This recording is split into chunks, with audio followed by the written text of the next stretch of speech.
I feel like I forgot my mustache, and we're live. Hello, hello, hello. You don't need a mustache tonight, Jason. No, not today. Let me turn my volume down on my phone or it's going to bleed over. Hello, everybody. Happy Tuesday. If you're here on Mother Tucker's channel and you see our beautiful faces, you know, it's the treasure hunters. Welcome, everybody. Hello, guys. Hello. Down on my phone or it's going to bleed over. Hello. Do you guys hear that? Yep. That was me. I'm done. Everybody. That's the lag, though.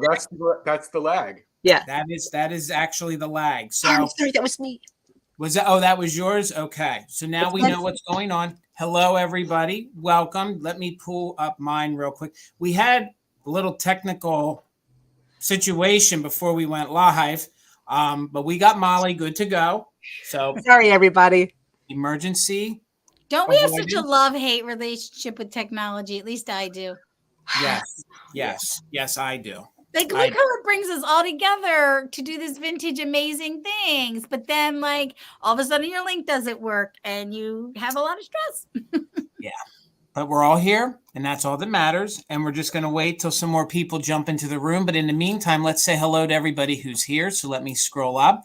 The first person that was here was our friend, Karen Williams. Hello, Karen. Welcome, Karen. KB is in the house. Hello, KB.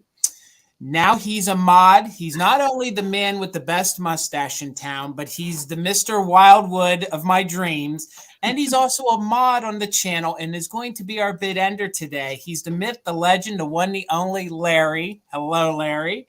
I hope that at least got me an afternoon stay at the beach house. Hyping that much. Hopefully. And in case people don't know, he's what makes Two Good Friends Vintage too. Exactly. So Kim's back. Hello from sunny Texas. You know, it was pretty sunny here in Pennsylvania today. It was pretty good here in Pennsylvania. I have to say hello to this person because without her, she made this possible. Hello, Mom. Thank you always for your support. Lisa. Hello, Miss Lisa. Welcome. Let's keep scrolling down here. And then I see Sherry, spelled different with an E. Hello, Sherry. And then I think I see the lovely Tammy Benton. Hello, Tammy. Keep scrolling down here. Hello, Mama's Treasures. I don't know if you guys follow them, but they do live sales. They're from Canada. Ooh. I love watching them. They had bought this whole salt and pepper collection probably 8 months ago, and watching them source it, pick it all up, pack it, and sell it. You guys, if you guys love kitsch, mid-century, if you guys love salt and pepper shakers, you guys got to follow them, and they do great sales on Saturday afternoons. Now, their times are different than ours, but definitely worth watching. So hello, Miss Shannon. Hello, Shannon.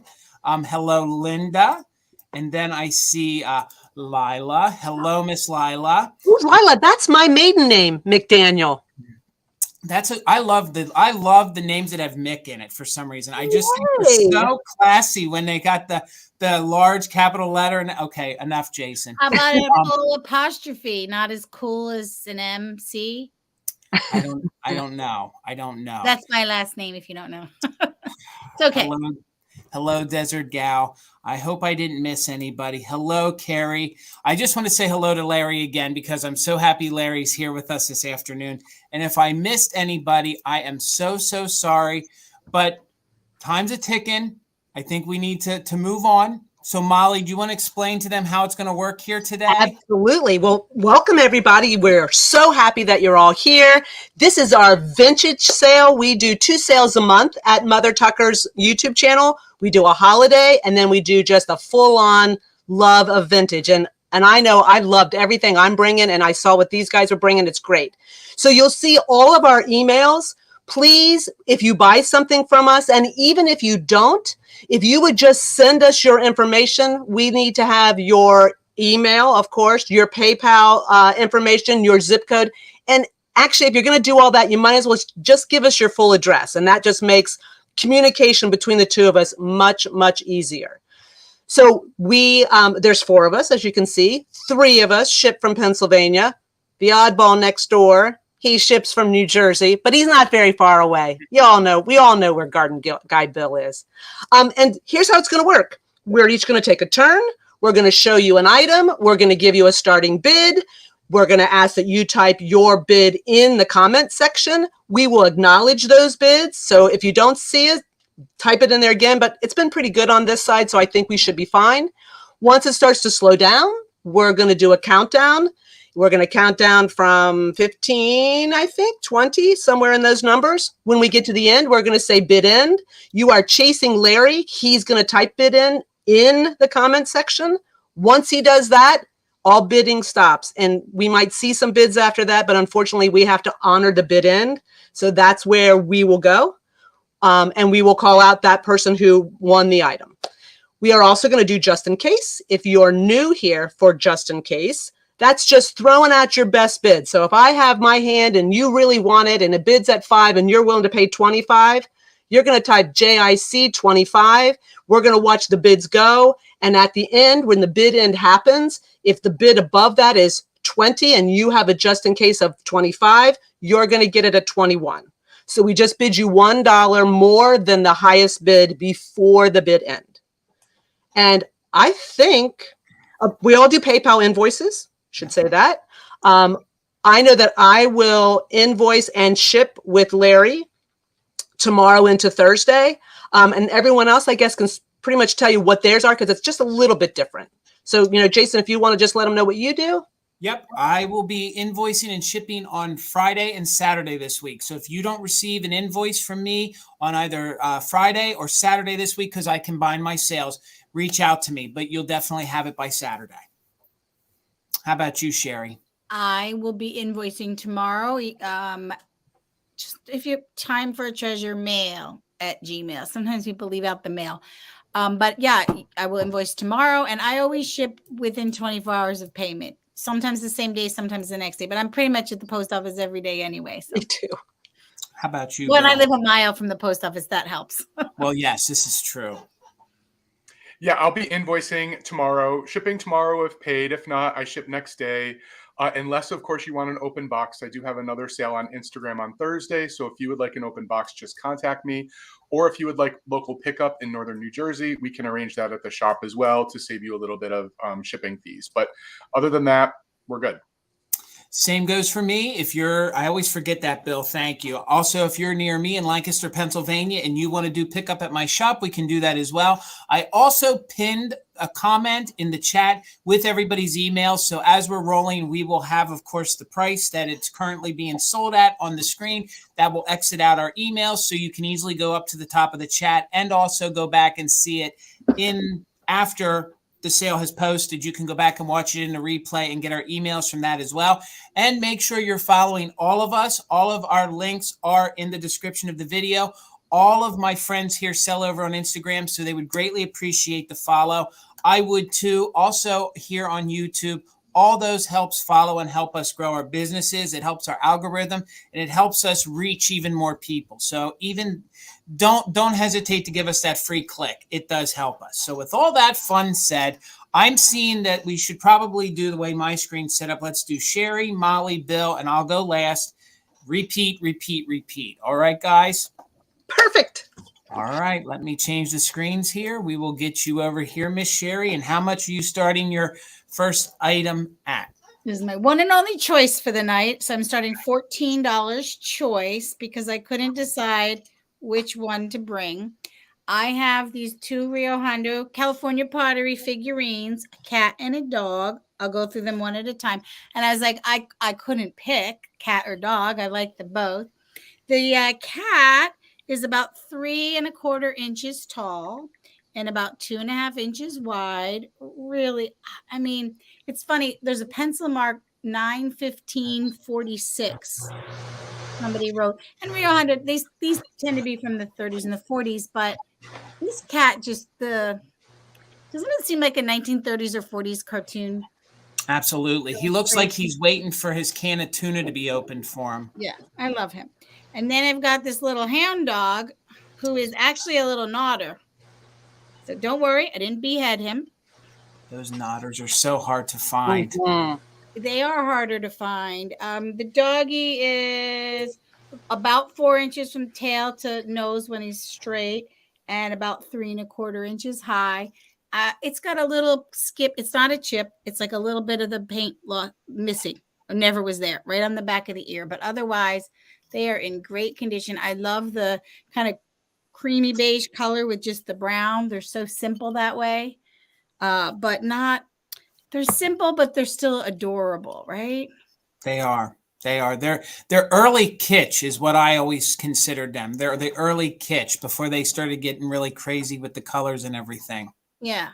So it's like they're like the gateway kitsch, you know, like if you think you don't like kitsch, you start with these, and before you know it, you know, they have a little bit of crazing, but not really too much. Well, the cat in the back, I think the crazing is beautiful, actually. Harry the Hound Dog, thank you for your bid. I can't even imagine which one you would pick. But yeah, this cat looks like it should be on, like, I don't know, in like a comic book back then. I love his eyes too. He's just having a day. Like he's completely checked out. He's completely checked out. Well, and he's like early anthropomorphic too, because I mean, it's cat features, but the bow tie, but the position that he's sitting is not a cat position, right? So it's kind of like the early start of all that. And then this face. The dog does not want to be on camera tonight. It's so sweet.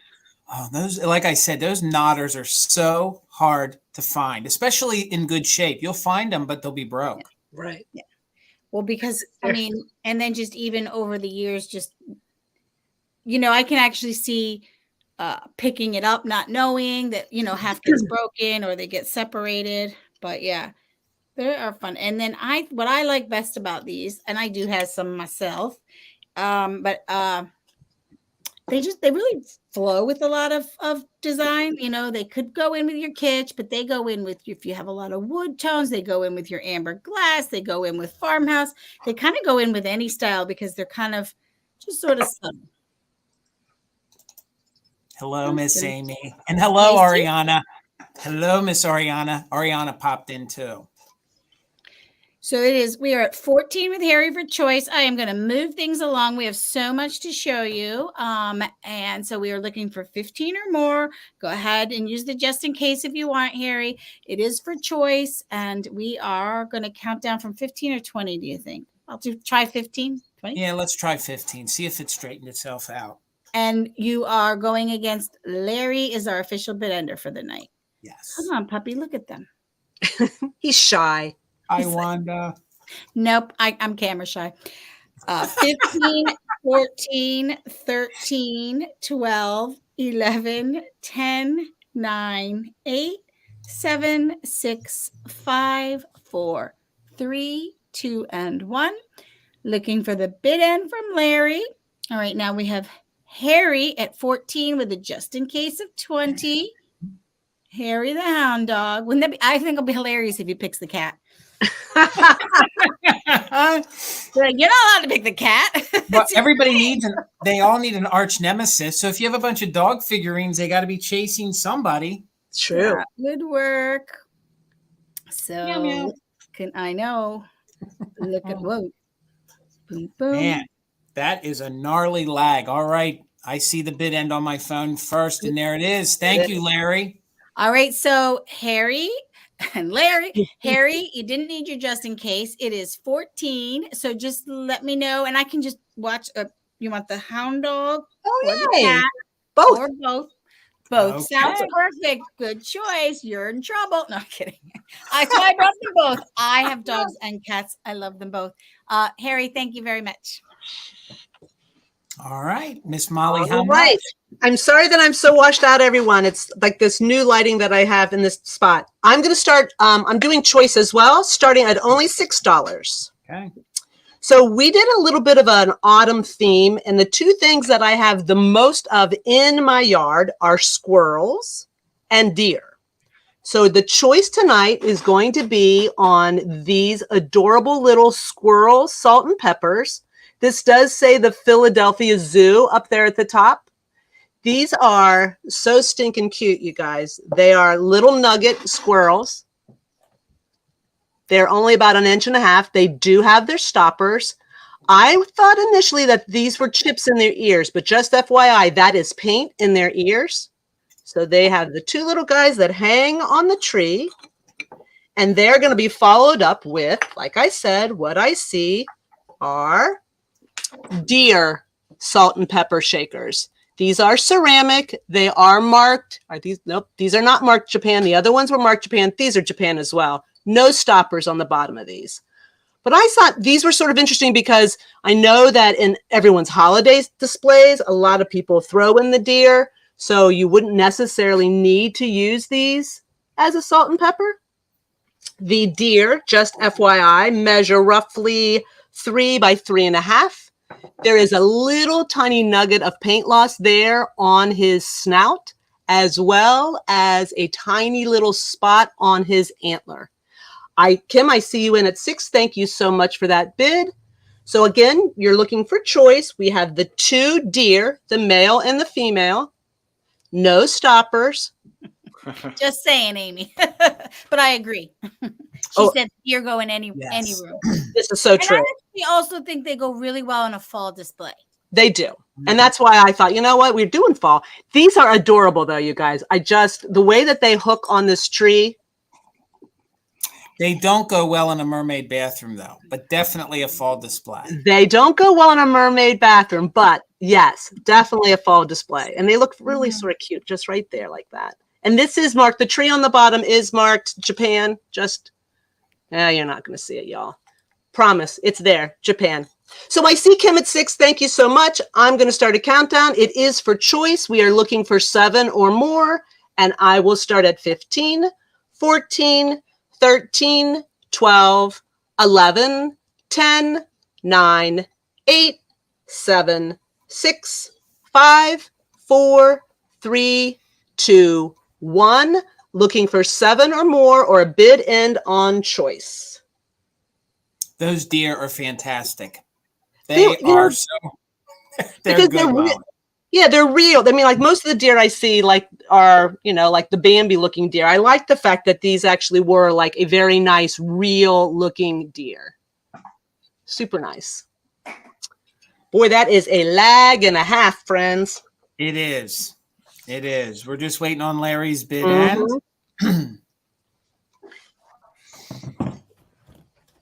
And there it is. I see it way on my phone, before. Yeah, because I haven't seen it on. I see it as well. So, Kim, if you just would let me know if you'd like the deer or the squirrel or both. Both. Oh, wonderful. Thank you so much. Right. Thanks. All right. Man, our lag is it'll just keep things moving. All right, Bill, how much for your first item? Jason, I'm going to start at 15. And as some of you might see, I'm dealing with a setting sun right now. And there's really nothing I can do with it other than move my camera. I have a gorgeous piece of pottery to show you all. It's a piece of Majolica pottery. Wow. Majolica pottery the whole process to create this pottery dates back to the 15th century, but obviously this piece is not that old, but it is pretty old. I do not know the exact age of this piece, but I'm going to say that it's 30s or 40s pottery, and it is in great shape for its age. You can see a bunch of crazing on the inside, beautiful crazing. The outside also has some gorgeous crazing, but Majolica pottery is characterized by this glaze that's over the white fired on glaze that's on the inside, often in like rustic rusty colors, like the green and the purple and the browns. And they're often, actually, I think they're always some sort of pottery in relief where the pattern is actually three-dimensional. So this piece is 3 inches tall, but it's 8.5 inches across. So it makes it great for a lot of different purposes. I'm trying to find a place where there's no sun. It's showing nicely, Bill. Mm-hmm. It could be a great planter, but it could also be a vessel for lots of other things, including a dinner table, a sideboard, a buffet, but just a gorgeous piece of old American pottery. Again, I don't have a maker on this. A lot of the Majolica pieces that were made in the 1910s through the 1940s are unmarked, but you can see that there is the unglazed portion here on the bottom of the piece, but just a pretty piece. By the way, in excellent condition. I didn't find any chips, no paint chips, no paint loss, only that crazing. I think that you can see pretty well Yes. in the camera. So if anyone is interested in adding this very nice fall themed, again, rustic, fruit laden piece of pottery, we're starting at $15. Just a viewer, thanks so much. I see your bid for 15.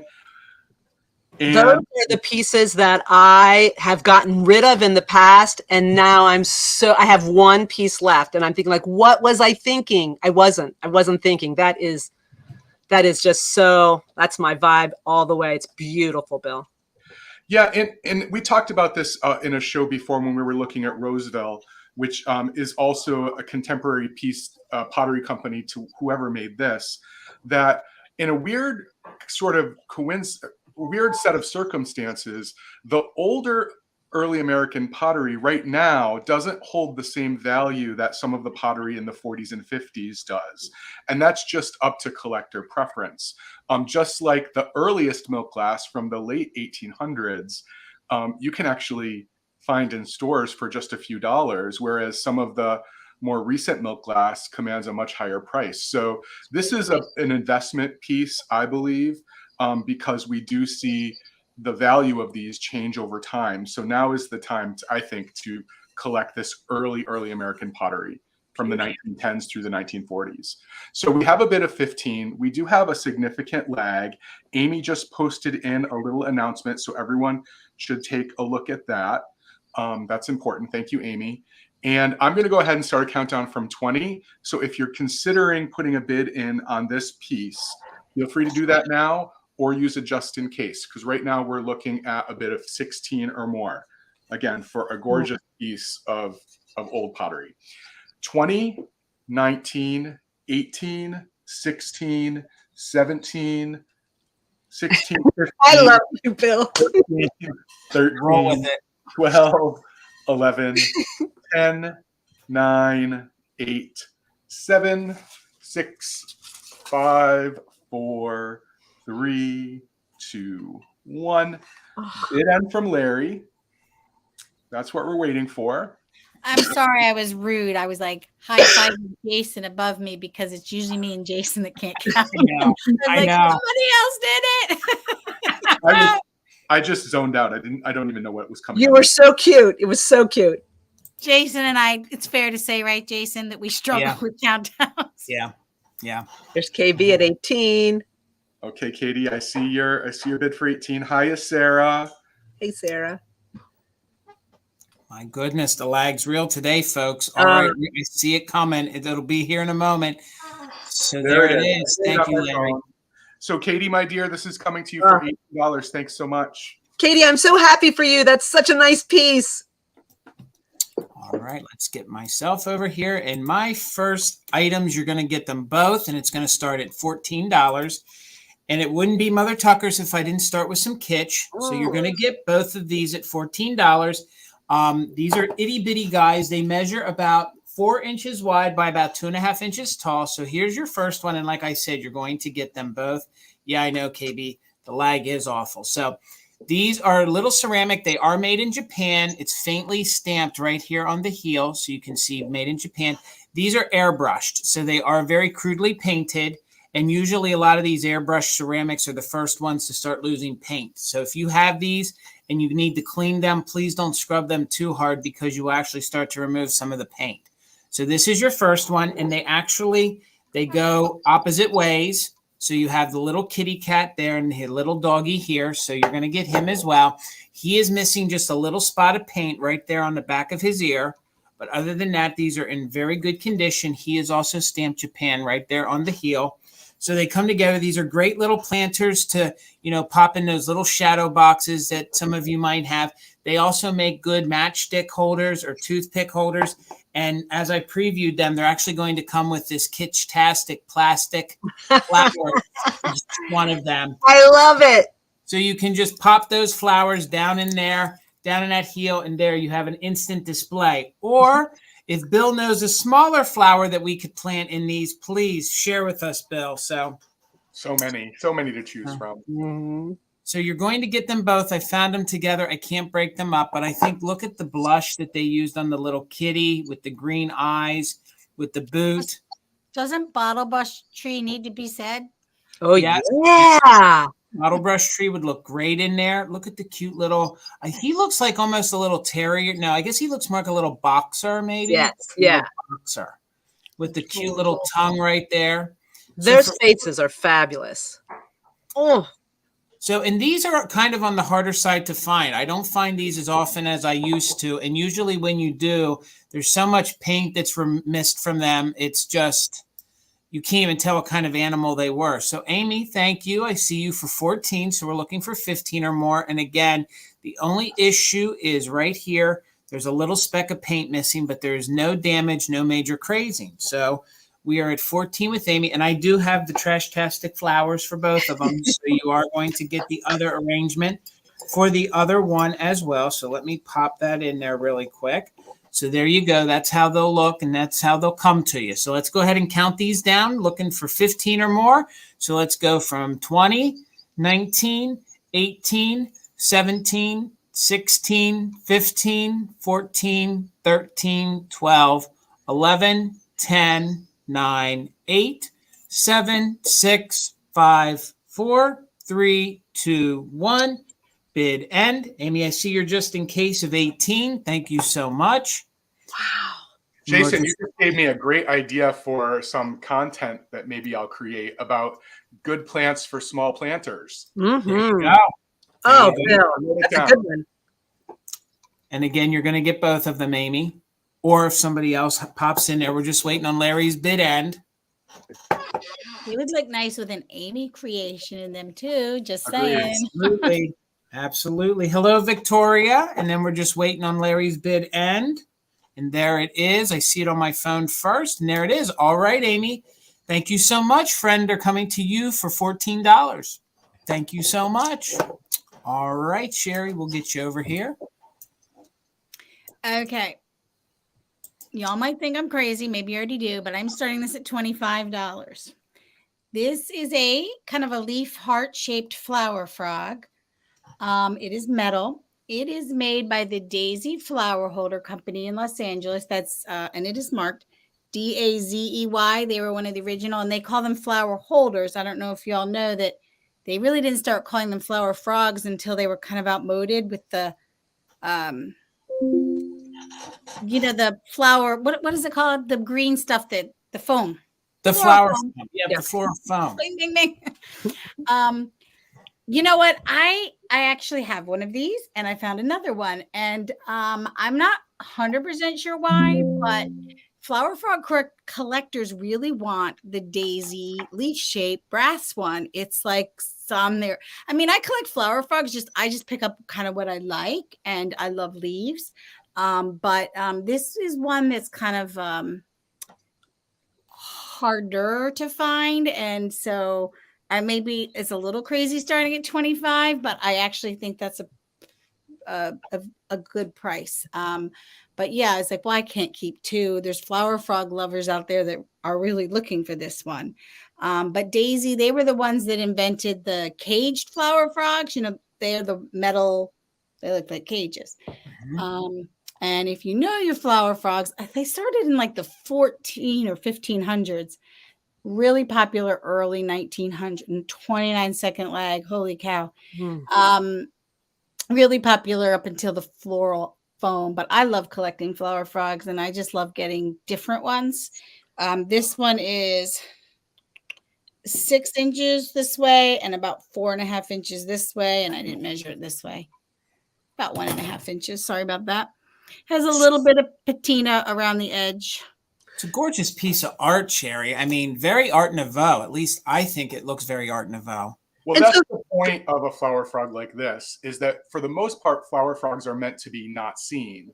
However, some vessels, like the one Katie just bought, are perfect to show off your plants, but also display a beautiful flower frog. So in a vessel like this, if you were to put a flower frog, most likely the people who look at your arrangement would see it.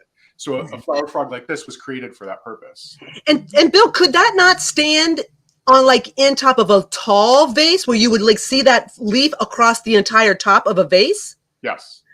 I've never seen that. That is really, really cool. Yeah. That's a good point, Amy. It would be a good gift. A Mhm. great gift. If you don't have to, and what I love about this piece is even if you're not a flower frog lover, you know, it's just a beautiful piece. And you know, we talk about like you can use these to hold your pens and things like that. But this one is a really beautiful piece to sit and hold different things. It is. So yeah. Love it, love it, love it. Yeah. Yeah, or like in a shallow dish, just saying, let's just say you had a piece of Weller pottery that you're bringing in later. But that one, I'm a flower frog girl tonight. Yeah. I don't find it surprising that Ariana already has it. I know. No. I was going to say she definitely has a beautiful collection of flower Yeah. frogs. Yeah. If you're, I feel like you kind of need this one if you're a flower, and you sure can. It is marked. I'll read it and I'll show you again, Mary. Daisy Flower Holder Company, LACA, Los Angeles, California. And then it says patent 8-29-16. And a lot of these ones that were often used sat in water for a really long time, and you start seeing condition issues. And this one looks not to have like any of those that damage. Mm-hmm. Oh, Like- I love that patina along the edge. And One I of the know, dimensions- I know that, Ariana, but I know that flower frogs are like popular on YouTube, and I just wanted to give people a chance to have it at that price. But thank you. Sherry, Can you what are the repeat the dimensions on that again? It is 6 inches Right. by about 4.5 at the top. That's a large size flower frog. And that also gives me Hollywood Regency feel. So if you guys decorate in that mid-century, like Hollywood Regency look, how great would that look on top of your like buffet, on top of your, dresser with some faux flowers in it or some real flowers, whatever. Yeah. I mean, I have, like I said, I can't believe I have two because they're not that common, but I just leave it even on a windowsill just like this because I love it. I just think Look it's at. pretty. Just to look at. Just to look at. I don't need to arrange my flowers. I mean, I can, but renovation. No. Oh my God. I'm a hot mess today, y'all. Just You're doing just out fine. there. I'm a tired girl. Renovative home. Thank you very much for your bid and helping with my English. I think I've spent enough time on it. If you want to add this to your collection, now is the time. Put in your bids. We have, Larry was saying, a 29-second lag, and I'm counting down from 20. So you want to throw them in now if you're interested.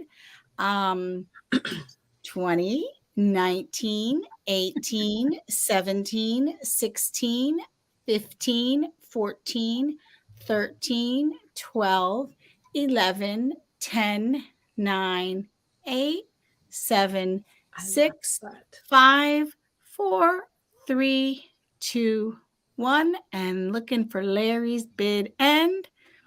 Thank you, Renovative Home, for your bid.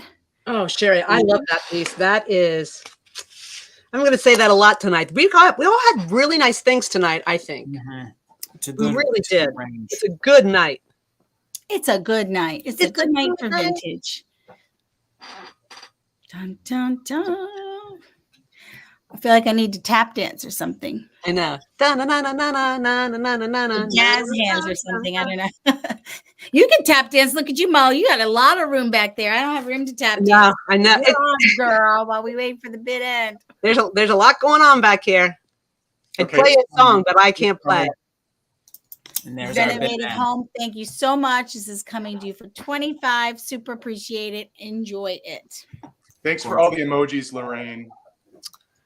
Okay, Jason, I'm going to start this at 22. So we all decided that we were going to do this autumn vibe theme. And so it's funny because I feel like this could also be a few of my favorite things because I really did. I took time to just pick things that just really spoke to me. And this was one of them. I am so going to need a piece of paper. Give me a hot second here. This might help. I'm going to fix it, you guys. I'm going to fix it. There we go. This green on this dish is fantastic. and it shines and sparkles just like you're seeing it. So let me tell you a little bit about this dish and what I found. I found that this dish, which is divided, was potentially part of a cigarette and ashtray set. So what I saw was that there was this dish with two little ashtrays that actually could sit inside here, or when out, you could put your cigarettes in this little divided dish. Now, that being said, most of us don't smoke anymore. So now you just have this fabulous green dish. The finial on the top is old. I know that because of the way it was put in here. We have a flat screw in this lid, you guys. So that's definitely leading you to know that, it's not that Phillips, it's the flat. And it's, I'm not going to tell you that it's any precious metal because I don't believe that it is. So condition issues. There are some roughness around the edge of this lid. I can feel them more than I can see them. Dimensions on this piece. It's 6 by 3.5 by 2. It has this fabulous, and again, I need the paper because it just doesn't do it justice. It has these stars and rays across the top. I don't know, so I'm going to take the deep breath because when I really like something, that's what I do. I take a deep breath because this piece is just fabulous. I can't tell you anything else about it. It's just a wonderful, wonderful dish. I think this would make a great desk caddy. Could you imagine having this on your desk to throw paper clips in, throw rubber bands in? Very bougie. And by today's standards, that would fit in a bohemian decor, just with the metal top, the way the finial is. If you guys had, that wicker, that kind of decor, a lot of whites, that green would play with a lot of your whites. I just think that would look great if you, decorated in a bohemian theme in your home. Yeah. In the right light, right? Because that's another thing I always talk about. I have this window above my kitchen sink. I put a lot of my glass there because when the afternoon sun comes in, this kind of glass is it's fabulous in that kind of space. And while you could use it in your office, I wouldn't hide it there. I would have it right inside my front door, sitting right on the table inside my front door where everyone could see it. It's that fantastic. Jason, are you following the chat? There might be a hint for you, Jason. I am. Okay. I understand what you're saying, Linda. Molly, Christmas yes. is coming. would deck of cards fit in there? Would a deck of cards fit in here? Let me see, because I write all my things on a cue card, which is a little bit bigger. I think it might be a little short for a full deck of cards, if I'm being completely honest. I mean, I'd love to say yes, but I think it's a little short. Can you imagine? I'm not criticizing smokers, but I don't think anybody today is like, "Oh, I'm having a party. Let me get my special dish out and arrange the cigarettes for everybody and put it on my dining room table." It's you're hearing me breathe, y'all, because I just think this is fabulous. Someone was asking something about the little finial on the top. I think it's pewter, you know what? I do have a little magnet here. Let's touch it. And Mom, I love you, but that doesn't fit your decor. So if you're hinting that you want that for Christmas, that doesn't fit my mother's decorating or decor. You know what? Here's what I would say. If it speaks to one's heart, it fits anyone's decor. True. I don't know. Like I'm looking at it on the screen and I can see the green and I can see how it's shining. It is like that in person times 10. And again, and if my mother would like it, she could bid and I would gladly pay for it so that she can have it. So that's the way we'll do it. If my mother likes it, she can bid and I will gladly pay Molly for it. It is a beautiful piece, you guys. It really is. And I'm not sure what the lag is. It just, the things I picked tonight give me that little pause of like, wow, you know what? I really like that. And I could see where it could be in a lot of different decors. Yes, you will. Very sparkly. But listen, we have a lot of things to show you. I am A-okay with this sitting aside. I'll bring it to the recap. Maybe it's in there and we're just in the lag in such a terrible way. Not a problem at all. But we have a lot of things to show you guys, so we're going to keep it moving. All righty. All right, Bill. Okay, Jason, next up is $18. And I have this cute little block of Swiss cheese, if anyone is interested. A gorgeous little piece of Swiss cheese with a Japan sticker on the bottom. And it comes with a little friend. It comes with this little mouse who's been chomping on it. And this is a Lefton piece. There is a Lefton stamp on the back of the mouse. And the mouse is the salt shaker. And the cheese is the pepper shaker. So cute. They are in great condition. If anyone is interested, when I rub my finger over the cheese right here, I'm going to hold it up really close. You cannot see any damage there. But when I rub my finger over it, it does feel like there's a little bite out of it. No pun intended. But, It was intended. this mouse just fits so nicely down into it, and it's just adorable. Look at this little mouse face. Let me see if I can get a better. Yeah, look at that. Just so cute, so precious. All of the appendages of this mouse, arms, legs, and tail, are in great condition. Wanda, you cannot feed this guy to your cats. Poor little mouse. Whoops.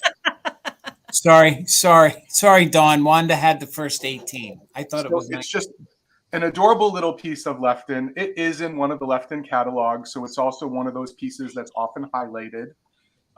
So just a cute little, and amazing, just the sculpt itself is amazing. It fits down here in this piece of cheese so nicely. It nestles there. It's safe. You can shake it back and forth. The mouse doesn't move. Just an adorable little piece of ceramic. Even if you're not a salt and pepper collector and you're a figure collector, it's just a great addition. And I think I showed you already, but we've got the Lefton stamp right there on his behind. And then the cheese itself doesn't have a Lefton stamp. It has a red Japan stamp with a maker's number. Gotcha. I think it's amazing how that mouse has such thin arms and legs and tail, and then you have to clink it into the cheese that it survives. I was just going to say that as well, Sherry. It's amazing how they made that so it just clicks in there just so. Yeah. Cute. Welcome, Katie. All right, so Dawn's in at 20. I'm going to go ahead and start a countdown because we have a lot to get through, and we have a lag. So consider that when you're thinking about whether or not you want to bid on this guy. 20, 19, 18, 17, 16, 15, 14, 13, 12, 11, 10, 9, 8, 7, 6, 5, 4, 3, 2, 1. Bid end. So we're looking for a bid of 21 or more, or a bid end from Larry. So Wanda came in, has a just in case of 25. Dawn has a just in case of 24. Just looking for Larry's bid end. Thanks, Amy. Taking care of us. And guys, make sure you're all in live chat. Sometimes when there's a lag, it kicks you out of live chat and puts you in top chat. Interesting. You know, the other thing that happens to me sometimes watching these YouTube sales is I'm watching on TV, but I'm bidding on my phone. Mm-hmm. And then I do something else on my phone and I come back to the sale and I don't realize I'm in live chat, but the video screen is like 4 minutes behind. Exactly. So make sure you're current. Make sure you're current. All right. And there's our bid end. Thanks so much, Larry. So Wanda, my dear, this little guy is going to come and join all of your kitties. Thanks for your bids, ladies. And Dawn, you're 26. Yep, came in right after the bid end. Sorry. And Larry, quick question. Just wanted to check. Are you bid ending from a computer or are you bid ending from your phone? If you are on a PC and you could use your phone, that might speed up the lag. But if you can't, that's all right too. But that might help us speed up the lag. He's on an iPad, Jason. Okay, he's on an iPad. Okay, if he's able to switch to a phone, that might speed it up a little bit faster. That might shorten the lag. But whatever, we'll take it either way, Larry. So my next item is going to start at $20. And I hesitate to call this Mexico or Mexican pottery because it usually has to be signed Mexico somewhere. But it definitely has the look of it. Great for your fall decor. It is not marked Mexico anywhere on the owl, but he is that quintessential pottery, stoneware, sandy kind of feel. But again, he's not marked Mexico anywhere, but he's great for fall. And he or she or they measure about 4.5 inches tall. So about 4.5 inches tall by about 4 inches wide. So those are rough estimates, but that's pretty close to what he measures. But I think this little guy's great if you're an owl collector. I think this guy would be great outdoors if he wasn't in direct elements. It would look so great. And for some reason, I always relate the fall season with Tanala pottery. I just think it speaks to the season. I think it looks so good. You can see the detailing on it, the detailing on the eyes. It's very muted, yet very, very detailed at the same time. Very mid-century too. Very mid-century, would fit in your mid-century decor. You can see they gave him some tufts here for some of his feathers on his head. Again, the blue, does fit, if you guys collect any transfer or flow blue, this does marry very well with it. It gives it the same exact kind of look. There is no damage on this guy. They do make so pretty tucked in with like pumpkins or gourds. Exact. You're right, Sherry. And they do make larger ones. They do make smaller ones. So if you wanted a graduating, set of larger ones or smaller ones, this would be a good one to start with. This would make a great Christmas gift for somebody. Again, like I said, it measures about 4.5 inches tall by about 4 inches wide. And hopefully I can get some of that glare off of that from the screen and you guys can see. Mama's Treasures, thank you so much. You can see that it is that like gray, tan kind of quintessential look. And then it does have darker browns here on the outside, as you can see. Again, no damage at all. So it is that quintessential Mexico pottery, but it just is not marked Mexico anywhere on it. These are a lighter gray, muted into a darker, like almost a ash, almost like a, it's not quite black, but it's not quite a gray. It's probably a darker gray. So we'll go ahead and count this down. And we're going to count it down from 20, 19, 18, 17, 16, 15, 14, 13, 12, 11, 10, 9, 8, 7, 6, 5, 4, 3, 2, 1. Bid end. That helped show the color a little better with the black behind it. Yes. Not so washed out. Just a cute little piece of pottery to put in your fall decor. You can leave out all year round if you're an owl collector. I don't know. Every time fall comes around, I also think it's the time to sell the owls or put owls out. I agree. You're right, Amy. Who's going to win? Who's going to win? Just waiting on that bid end. Okay, Larry. Gotcha. Thank you. Thank you. Then we're just waiting on your bid end. It looks like it's going to go to Mama's Treasures. Silence. Hello, traveler. Hello, hello, hello. We're just waiting on Larry's bid end. Larry Paola's bid ending. Yes. But we have a terrible lag tonight, so throw out your bids. Yep. And there's Larry's bid end. Thank you so much, Larry. All right, Mama's Treasures, it's yours for $20. Thank you so much. All right, Sherry, we'll get you going. All right. I am starting this at just $14. This is Royal Holland. This is about 10 inches tall. It is I think it's kind of perfect for fall. It's 3-sided, so you can actually kind of grip it nicely. And it is pewter. And it is just under 10 inches tall. The stopper, the cork has some wear because it's got some age, but I love the glass with the metal. This is the hammered pewter, which I think is kind of underrated. I think whenever you mix materials in a display, it's really pretty. You could use this. This would look pretty as like to propagate plants or even just use it as a vase. You could use it as a decanter. Mix it in with your other amber fall glass, and the hammered pewter is pretty. It is marked on the bottom. that it is pewter and that it is the Royal Holland brand. See if I can get that. You can see too, this is a good, the bottom has some wear, but that's kind of typical. But otherwise, you know, it's the base, right? It's gorgeous, Sherry. Oh, I love that amber. Scallop edge and something kind of different. I think mixing a little bit of pewter. I'm obsessed with pewter. I have been for years. So I heard someone saying pewter's coming in. I'm like, is it?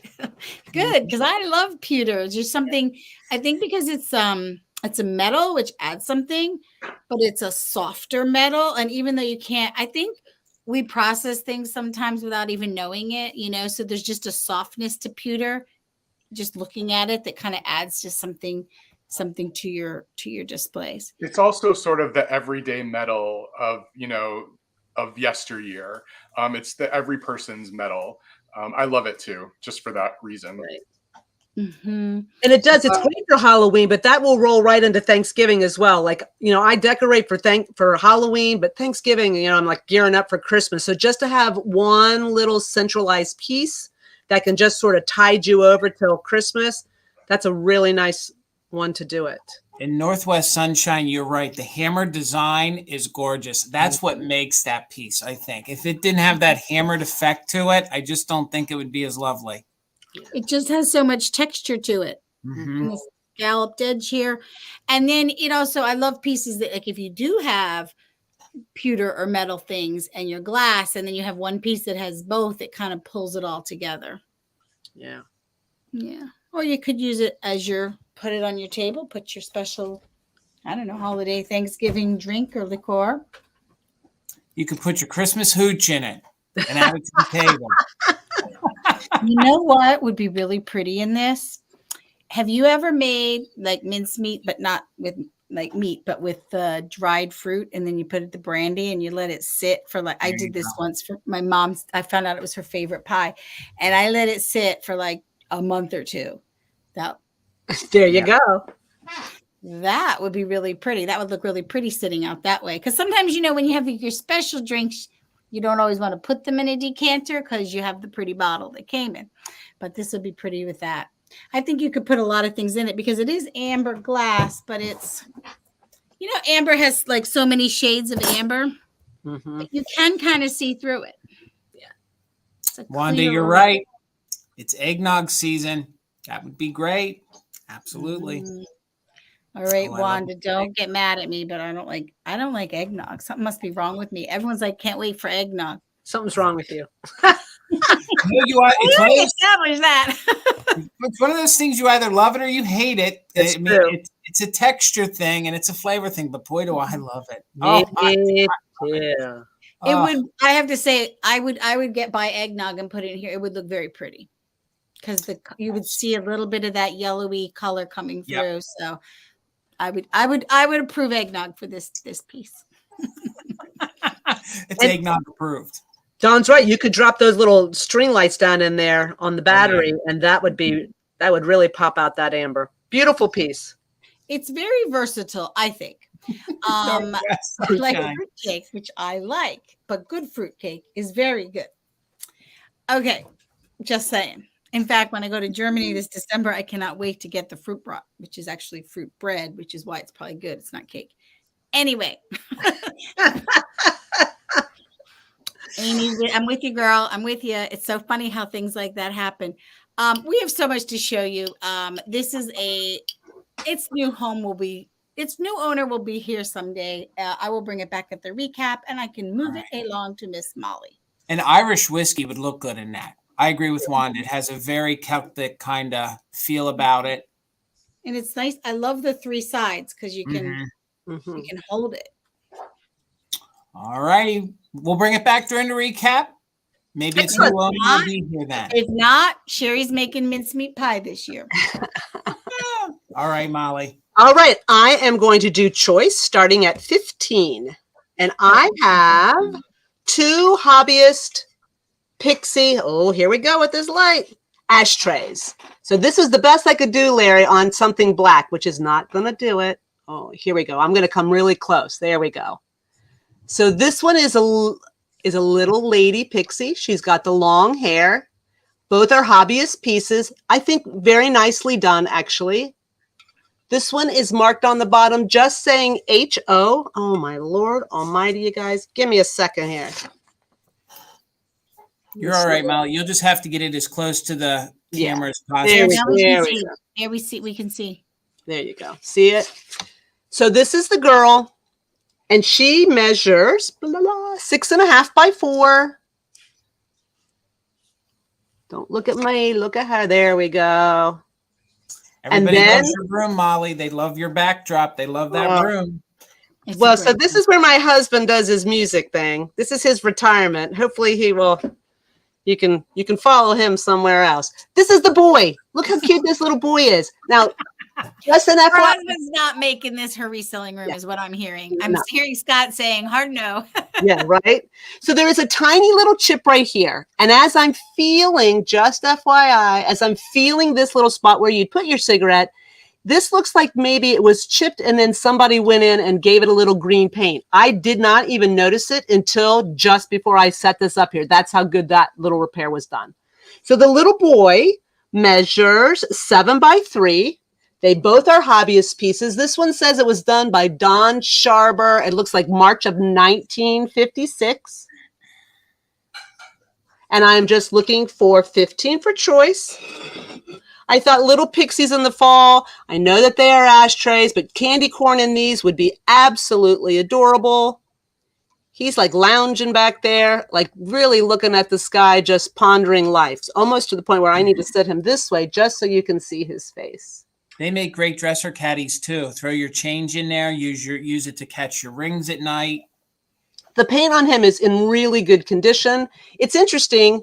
Bought or found in 2 different places. Both of them have like little yellow tops, which I thought was sort of cute. They're from the same collection of 5 pixies, Molly. So these pixies are also available as freestanding figurines in both boy and girl pixie sculpts. And there are 5 different poses, and these are 2 of them. There you go. Thank you, Mr. Pixie. That's what we're going to call you now. We're going to get another name for you, Mr. Pixie. Who needs to write a book before he sells all his pixies? That way he can document them. Right. Yeah. Yeah, So- y'all put it in the chat. We want Bill to write a book on pixies. There Yes. is a book on pixies. There it is. Pixies and gardening, and then marry the 2 together. He could put his pixies in the garden for pictures. I'm just telling you, Bill, great coffee table book. I love how her ears are so pointed. Yeah, pixies and plants, absolutely. Yeah. That's a We're great here for- title for a book, Bill. Pixies and Plants. That almost was the title of my Instagram channel. Oh, that would have been good too. So I have 2 hobbyist piece pixie ashtrays. I'm looking for 15 for choice. Again, the lag is bad, so maybe something's going to show up there. If not, not a problem. I can bring them back to the recap. All righty, Bill. We'll get you Ooh, over here. starting an How much is your assistant next item funding. going to start at? $10 choice. And thanks everyone for joining us. We have 86 people here now. That's so exciting. I have 3 smallish swung vases. If anyone is interested in adding some fall color to their decor or their collection. So I have this 9-inch green vase. The color is more saturated on the bottom than it is on the top. I do not have a manufacturer for this, but this one is a 9-inch swung vase with 6 nubbins here at the top. So that's the first choice. The second choice I have is this gorgeous amber vase with the 3 fingers at the top. And technically, this is probably not considered a swung vase. This is probably considered cased glass, but this is 8.5 inches tall. Just a really beautiful color in this vase. And then I have a 10.5 inch tall, sort of the truest of any of them being a swung vase with 5 fingers on them. So I brought them just to see if anyone was interested, but I think when they're all together, they make such a beautiful little collection. But again, it's for choice because I didn't want to assume anybody would want all of them. So there's the tallest darker green vase. There's this gorgeous amber vase / cased glass vase, and then this very light green vase. And before anyone bids, let me just tell you, the only condition issue on any of them is on the light green one. On the back, right here, it's not a chip, it's just a rough area. I can easily put my finger over it and not be concerned about cutting myself, but it is not a smooth area. It's rough on one of the ridges, and that likely happened when they were pulling the glass. But just great little assortment of choices. Instant collection if someone wants them all, but individually also quite beautiful if you just wanted to grab one of them. So I see we have some bids. I'm going to go ahead and move it along. So this is a good time to put in a bid if you're considering it, or a just in case if you want to make sure you snag one or more of them. Right now, Northwest Sunshine is in at 11. Do we always just assume that that means Northwest? It could mean something else. You're right, Bill. I think I've always assumed that it was Northwest. It could be somebody's, who knows what it is actually. So now we're looking for 17 or more. I'm going to go ahead and start a countdown. 20, 19, 18, 17, 16, 15, 14, 13, 12, 11, 10, 9, 8, 7, 6, 5, 4, 3, 2, 1. Bid end. So Lizzie, so Northwest Sunshine, which we have confirmed, that's what it means, is in at 17. So we're looking for 18 or more for a bid end from Larry. Lizzie's in with a just in case of 27. Sanja, nope, he doesn't, but he will soon, hopefully, if we keep encouraging him. Well, you have a channel, just no content, right? Well, yes. Well, yes. what I have now, starting the last few days, is a list of ideas for videos. Good. Someone just needs to learn how to make them. Tina will gladly train you what she knows, Bill. Okay, I will email her for an appointment and her consulting fee. Any day, any time for you. No. Yay! Just waiting on Larry's Someone was video. asking about, they said, who's the beautiful lady behind your shoulder? I'm not sure which one. I think they're talking about that little girl behind Jason's shoulder. That is, if it's my shoulder that they're talking about, you know what? We're just going to go ahead and take Northwest Sunshine's bid end. Well, Larry's is there. Larry's is here. Larry's is there? I didn't see Larry's. Yeah, it came in before Northwest Sunshine. Oh, because Larry, your emojis don't come in. Yeah. That is the strangest thing. They're coming in on my phone, though. Lizzie, yes, they will. Lizzie, you have the high bid at 18. Just let me know if you would like dark green, light green, or amber. And then Northwest Sunshine had the backup at 17. So if you could all just be ready. So you want the dark green one or the light green one, Lizzie? I'm guessing the dark green one. Yep, the dark green one, Bill. She wants the dark green one. So Northwest Sunshine, I have the light green one and the amber one. If you would like either of those, just let me know. And they were the only two active bidders. So I think we can move on, and I'll watch the that's fine, Northwest Sunshine, not a problem. Yep, she wanted that one too. It was a beautiful one, I agree. All right, my next item is going to be choice at $10, and I haven't done this often here on YouTube, but I thought I'd give it a try. I'm bringing some glass mugs, some great coffee mugs. I think they seem very, fall themed. These are not a hobby. No, it's Ollie Hobby. That's it. I almost said Hobby Lobby, but it's not. It's neither of them. These are actually they're called Daisy mugs, and they're actually by an artist called Joel Myers. Joel Myers created these. They're very collectible. They're from the 1970s. They also go with that Bonnet Baby theme if that's something you collect. So this is your first choice at $10, and this one is the orange one, and this one is, both of these are about friendship. So I'll show it to you here first. So there's no dishwasher wear, and this one says good things are better when shared with friends. So this cute little girl here with her bonnet and her cute little doggies playing fetch with her. Each one of these mugs, they measure. Now, where were my notes at? They measure. Come on, Jason. Oh, goodness. Today is not where. Now, where did I have that at? Oh, I'm sorry. They both measure 3 inches tall by 4 inches wide.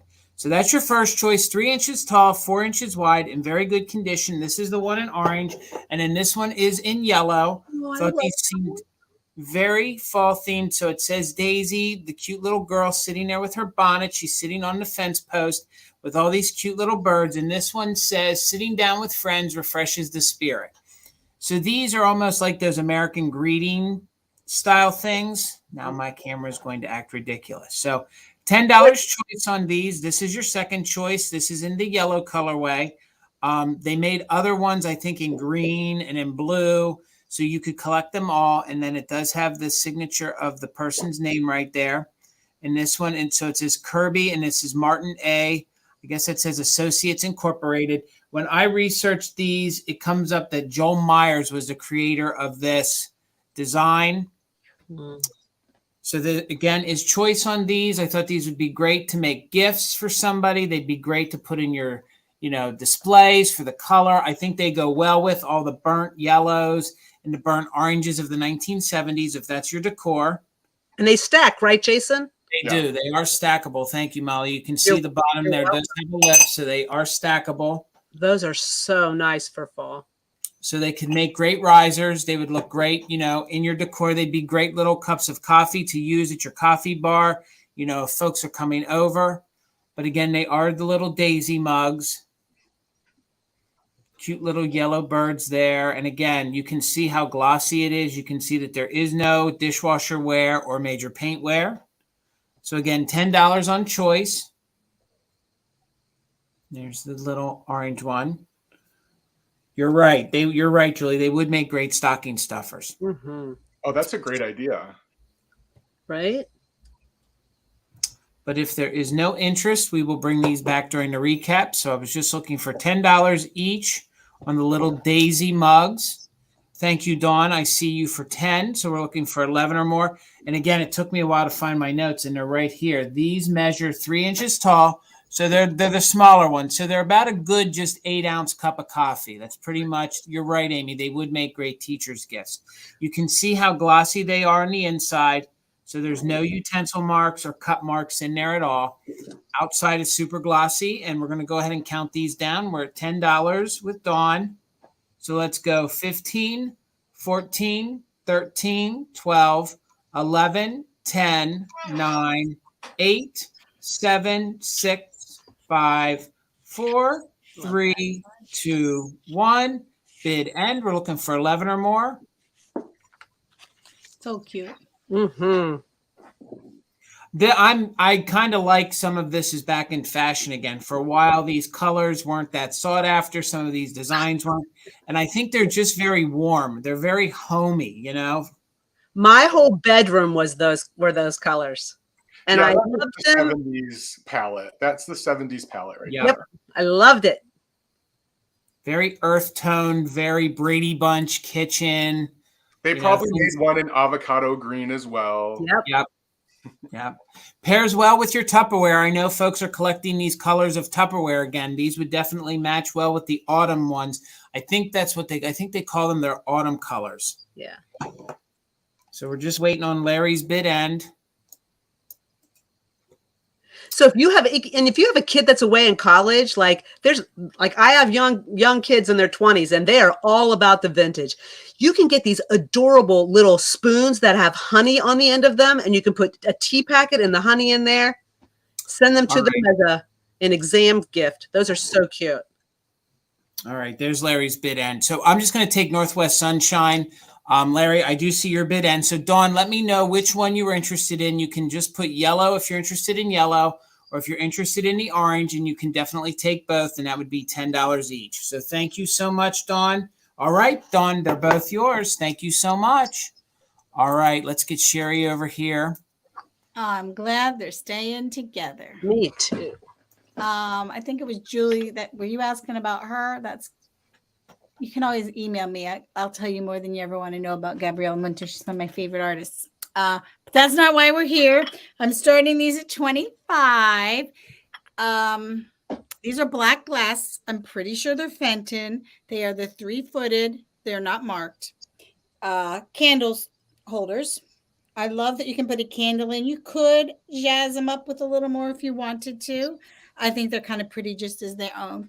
And they're about 4.5 inches diameter.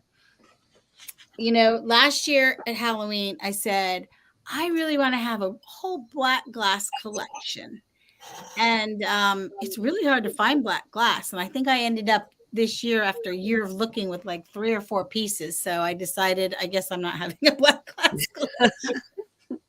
So I'm going to pass these along to somebody else. I mean, they would look amazing, the black with like your orange candles or something at Halloween. But I actually think the black glass goes past that. I feel like they kind of fit in. I mean, they are a flower petal design. Yeah, you don't have to use them as candlesticks, right? Because it's recessed a little bit. If you filled it with something, then you just have 2 little black cute dishes that you could do anything with. But I also think that they really kind of, the black glass gives a real mid-century kind of a modern cool vibe. Like you put lucite candles in these at any time of the year, and I feel like that's a really pretty look too. Harry, I see you at 25. Thank you very much. So yeah, you could make them like even little witches' cauldrons or something if you wanted to be cute. But I don't think that black glass has to be limited to Halloween. I think it just adds something kind of unexpected. Just to comment on your point about how difficult it is to find, I just sold a pair of orange lucite candles, and I knew I was going to sell them for a few months. And I spent 2.5 months looking for a set of black glass candle holders. I couldn't find them. And I think that just, you know, puts an exclamation point on your point of, you know, how you don't come across them all the time. And I generally don't have trouble finding stuff. No, you don't. I couldn't find it. You still can't find it, y'all. You know, right? Thank you. Is it Nisi? Yeah. Saying that wrong? Thank you for your 26. But yeah, and I thought of it for Halloween, but then the more I started having it around, I thought, you know, I don't think it's just for Halloween. I think it kind of adds, but black is kind of one of my favorite colors. And then whatever color you put in, kind of it lends itself to it. Black never goes out of style. Exactly. I mean, if you decorated in pink and blacks, how great would they be? If you were fortunate enough to have a set of pink lucite candles in that. Oh my. Ooh. Yeah, now we're talking. Yep. For sure. Great at Christmas too. And that is another thing. People are hesitant to use black. Black is great if it's used right at Christmas time for decorating. Yeah. Because you put a candle in, and then you could put like little balls or any kind of decor. So I also really love pieces that you don't have to pack away, that you just change out your candles or you change out what you put in it, and then you're good. Yeah, exactly. Northwest Sunshine. It's your little black dress for your dining room table or your living room. I love it. Because then for New Year's, you could do gold lucite candles in there. Yeah, you're right, Molly. And everybody uses black for New Year's. That would look so great. Yeah. Yeah. Those are fabulous. I see a couple people bidding, so I am just going to start the countdown. We're at Laura at 27. Thank you for your bids. Don't forget the just in case. This lag is not a joke tonight. So if you want it, put your just in case. We'll bid up for you, and I will count down 20, 19, 18, 17, 16, 15, 14, 13, 12, 11, 10, 9, 8, 7, 6, 5, 4, 3, 2, and 1. Looking for Larry's bid end. We're Laura at 27. Laura has a just in case 30. Jason, my eye question. I don't know what that means. I don't know. I'm not sure either, unless we missed part of it. So Nisi was at 26, and Laura was back at 27. And then Laura's at 30. I think she's asking if she may bid end. Do you think Larry would mind if we left her bid end for a little bit? I think he'll be fine. Okay. Jason, yeah. Go ahead. Then to shorten the lag to make things speed up a little bit faster, then let's go ahead and let Northwest Sunshine bid end. If you can bid end for this one or with Larry, we'll take either one. And Yeah, then thank you. Boom. Northwest Yeah. a little faster. Thank Yeah. you. And All right. Northwest, we'll call you Northwest Sunshine, but if you want to throw your name in, we can use your name too. Your choice, your choice. So that means, wait, Laura, blah, blah, blah, She gets it for was 27. Yep. She 27. didn't need. Yep. She didn't You need her didn't just need in it. Way case. to use it though. Thank you so much, Laura. Thank you. And I'm ashamed of myself. I know her name, but I'll be darned if I can think of it on the fly. So Northwest Sunshine, if you want to put your, that's right. Thank you. Thank you. All right. Let's get you over here, Molly. What's your starting price? So my starting price is 32. And just FYI, I adjusted my light a little bit. This is my husband's office that he built. And we were very lucky that he had it during COVID because he actually could work from here. It's on the back part of our property. And so he's got it all set for his music. And I think now we might have it set a little bit better for me. So I thank everyone for their patience. Starting at 32, Jason, like I said, I have an owl as well. I sort of feel like owls and fall go together. And so I have, this is going to really, really make me mad, y'all. Oh. Yeah, get the shadow on it. Good. Well, you know what? Let's try something. If I take that off, it is a Fenton. Where's my, so let's, oh my gosh, I'm going to be so upset here in a hot second, y'all. Can I just, Molly is Two Good Friends Vintage. I'm Sherry, Time for Treasure. Laura, so email me timefortreasuremail@gmail.com. Thank you. Yep, it's right up there. Yep, it's right up there. So this is the Fenton Green Uranium Owl Fairy Lamp. It's not showing green, as we all can see. Oh, a new space, y'all, a new space. Look, it looks like it's white. It is not white. It is green. They're not just a new space that like we got working 10 minutes before this. I know. And you know what? Like I'm shining this on here and it is glowing like a storm. You got a reel on Instagram with it or not? I did. Yeah. Give me just a second. It lights up. You know, some It green is some glass glows green and some better. No problem, Laura. Better. Molly, what it is, and I don't know if you know how to, if you can turn down the brightness of the screen, that it's the screen. So he came in and turned it way down for me. Okay. And so anyway, here it is. It is in great condition. Now that my lights are all off, all these little nugs right here along here are all in great condition. There are no chips. That's usually where you'll find the chips. Mm-hmm. It has been used, which I think is wonderful that it was actually used. So you do see this residual in here. I wiped it down. It did not come out, but I wanted to let you know that. It measures 3.5 inches tall. And while it does not have the stamp, it is marked Fenton on the bottom. So it's not a sticker. It is actually in the bottom of this piece. I am beside myself that y'all can't see how fabulous this little guy is. But here he is. Oh, that's a little better. I can't get him to bring it as close to the camera as you can. Bring it as close, like make it, like smother it into the camera, Molly. Honestly, just bring it as close as you can. Bring it down a little bit. All right, now you guys can see it is the yellow custard. So we have Tammy Benton at 35. It is the Fenton yellow custard. There you go. Now you can see it. It's more of a green, I would say. Now, right now. It's custard glass, though. Yeah. It's custard. Custard glass, for sure. Bring it close again and then put the light directly down the hole, Molly, and they'll be able to see it glow. There you go. Now bring it into the camera. Smother the camera with it. There you go, because you got to get it in front of the light. There you go. Now you can see how it's glowing. There you go. Ooh, oh, you guys, I'm so sorry that this is such a pain in the rear end. Tammy, I see at 35. Thanks, dear. Yep. Mary, I see at 36. It is in great condition. There are no condition issues other than the fact that it has been used on the inside. And so you can see just the little residual that's in there. Tammy, I see you at 40. It is marked Fenton. All the little pieces, all this little jaggedness, all the way it's supposed to be. And I'm just, if you look on my Instagram story, you can see I did do a reel. But y'all know what it is. That's a little bit better. So I've chatted about it a while. I'm a little sad, but thank you for your patience. I'm going to start a countdown. And I'm going to start 15, 14, 13. Hold on a second, Molly. Molly, Sure, hang on a second here. Let me see. I'm trying to find a picture of it to see if I can show. If you guys haven't seen her reel, here's her reel. Let's see what my phone can do. You can see it right there. Yeah. So it is that light green. I was trying to help you, but No, it's okay. I just want to make sure. Stories, Molly, it's going to take forever. Yeah, it's okay.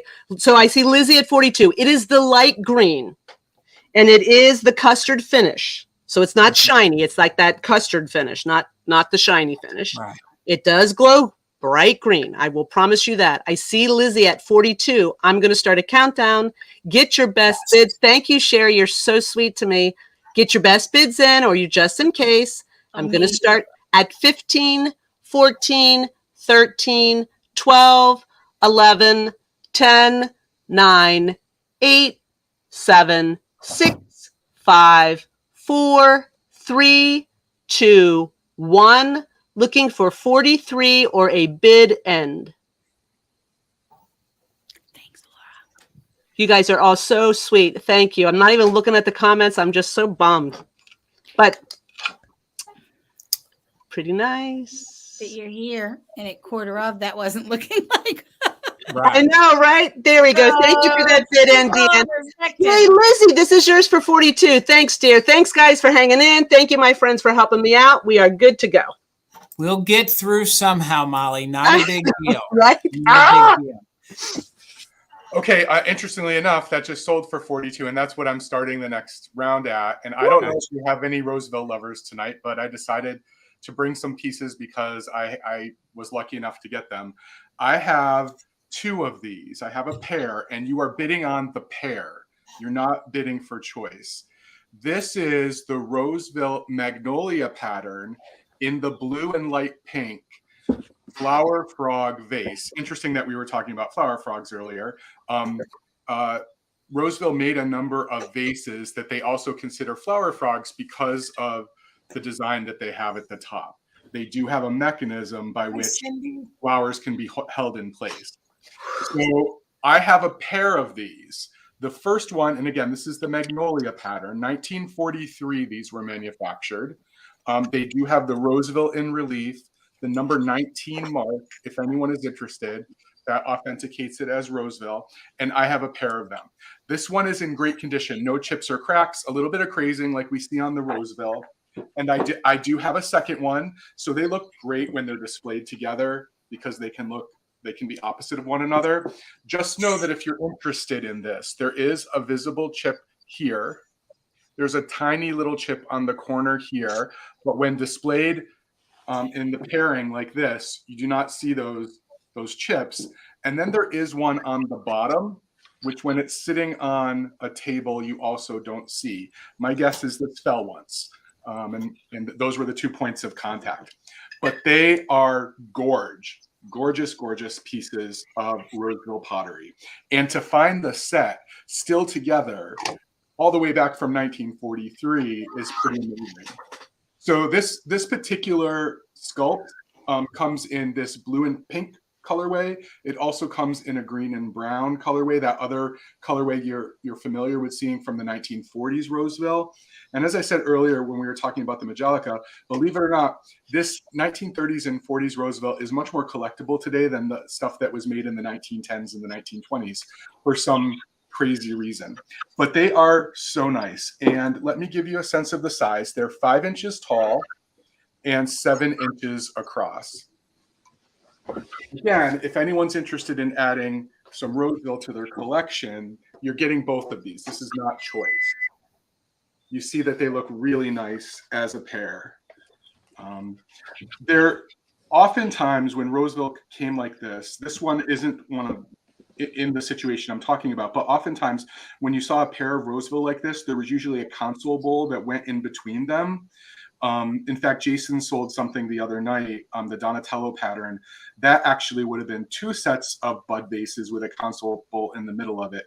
This one didn't have a console bowl, but there are lots of other Magnolia patterned pieces to collect if this is if this is one of the ones you collect. And as I've said before, the reason I bring the Roseville is because I collect 3 patterns, which is probably more than anybody should collect, and this isn't one of them. But it's gorgeous nonetheless. Magnolia has a lot of significance in the United States, and in particular states even more significance. So it's just a nice all-American flower on a tree to collect. So Lizzie, I see you're 42. Thank you for your bid. I'm going to go ahead and start a 20-second countdown. So if anyone is interested, we're looking for a bid of 43 or more. Yes, it is an incredible buy if you do like Roseville. And please use your just in case if you're interested. And again, you're getting both. You're not bidding for choice. 20, 19, 18, 17, 16, 15, 14, 13, 12, 11, 10, 9, 8, 7, 6, 5, 4, 3, 2, 1. Bid end. So Lizzie has a high bid at 42. We're looking for a bid end either from Larry or Northwest Sunshine. I'm guessing Northwest Sunshine has the internet.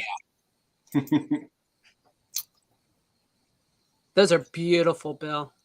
Yeah, I was really happy to find these because when I find patterns I don't collect, I love picking them up just to bring them for other people. We have a lot of access in the Northeast to Roseville. Yeah. All right, so there's the bid end. Lizzie, you didn't need your just in case. These are coming to you for your bid of 42, I believe. Yep, $42, Bill. She didn't need her just in case of 61. Excellent. Congratulations. All right. So my next item is going to be choice. I'm a little hesitant to do it this way, but this is the only way that I think that I can show them, because if you guys were watching Thursday night, I did damage something for the first time on a live. So $14 choice. We're going to go ahead and show them to you here. These are on the Bone China Minis. So I measured the largest one, and I did not measure the other one. So I figure if I give you the measurement of the largest one, you can just then adjust in your mind how small you think the other ones are. So for 14 of the Bone China figurines, and I love minis because guess what? You can have and collect more of them because they're tiny. So Mama Owl measures just about 2 inches tall. So Mama Owl here is about 2 inches tall, or Daddy Owl. And then each one of these babies is about half the size of the larger owl. So for 14, that is your first choice. It is the Bone China Owls. And then what I think is harder to find are foxes. Anything that is a fox, I think, is super hard to find. And I think of both of these animals in fall decors. So these are the little trio, the little family of foxes. And the largest fox measures about 1 3/4 inches tall.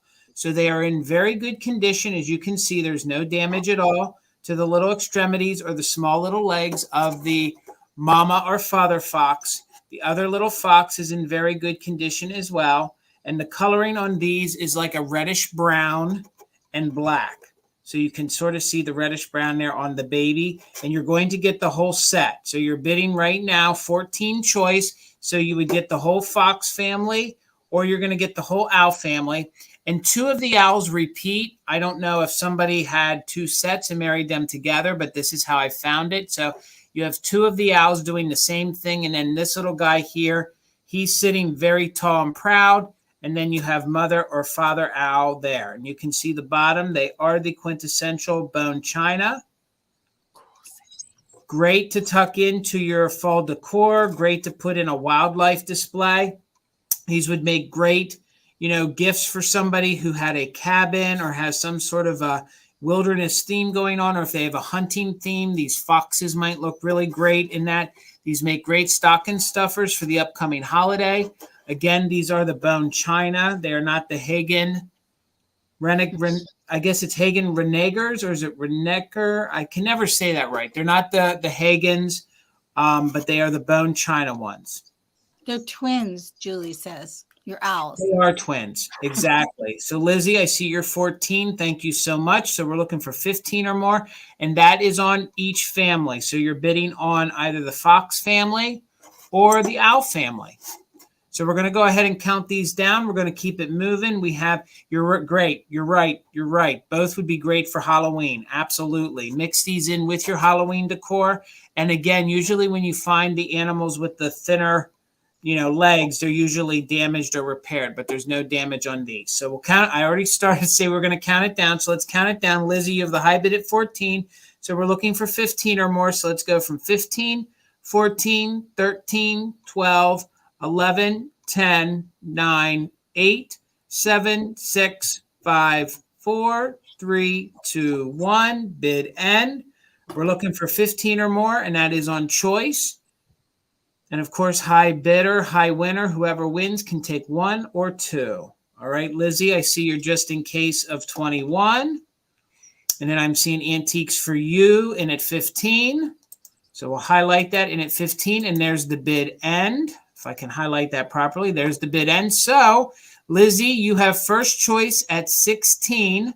Let me know which one you want, Lizzie, at 16, if you want the Fox family or the Owl family, and you can definitely take both at your high bid of 16. And then, Lori, you'll have backup at 15.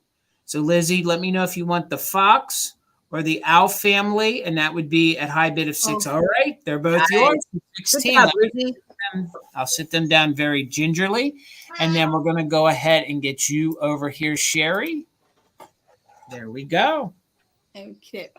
I'm starting this at 30. I have 2 little condition issues I want to tell you, but I loved finding this. This is the Amber Glass Daisy and Buttons. It is a 3-piece set. Wow. But it's a marriage. I picked up this votive holder and I thought, this doesn't feel like the other glass. And this is marked Taiwan, this votive holder. I do not know who made these 2 pieces, but I'm pretty sure they're American made. We talked about this and we never really decided for sure who made it. And the only other condition is there's some chippies at the bottom of this hurricane shade, right on the inside, not on the outside. Gotcha. But I mean, you've got the plate, which is 8.5 inches in diameter, and it has the ridges both for the votive holder and then the hurricane. So this one fits in pretty nicely, but like I said, I would think it may have come with a daisy and button originally. I don't know. I've seen a lot. The only ones I saw either had the shade or the plate, but not both. The shade itself is about 7 inches tall. So I just think it makes such a fun collection. I mean, I guess you call it a fairy light, but it's so big, it's different, right? So for a collector, something really different. And then especially, if you use a fake candle like I did, you've got a lot of room for different decor ideas here. Yeah. So I was pretty excited to find it because I hadn't seen it. It's a super unique piece. That would make a great centerpiece for your Thanksgiving table. Could you imagine having that with gourds and little pumpkins and maybe some dried leaves, some orange and yellow leaves mixed in with that? Yeah, that's what I thought. And I thought, this may be a marriage of the votive, but that's inside anyway. So I'm okay with that. And you really don't see the one little chippy at the bottom. But this itself is in great shape.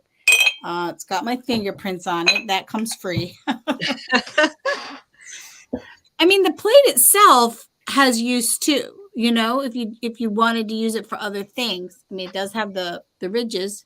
You can see that pretty good. But it's a really pretty piece of glass on its own. It's reflecting the light nicely. I love Daisy and Button. It's such a great pattern. Mm-hmm. It's just fun, right? Like there's just something, and it, you know what it is? It just reflects the light nicely. And I guess we never did determine the maker of it, did we? We didn't. I did research, and then I tried to do my research, and then I asked Bill and Jason and Molly, and we had ideas, and it was hard to find them. And I've seen some of these just shades as a light, but they did make these. I did find an article where someone who lived by the factory said, no, we had these, but a lot of them left the factory separate or something like that. You can only take it. Right.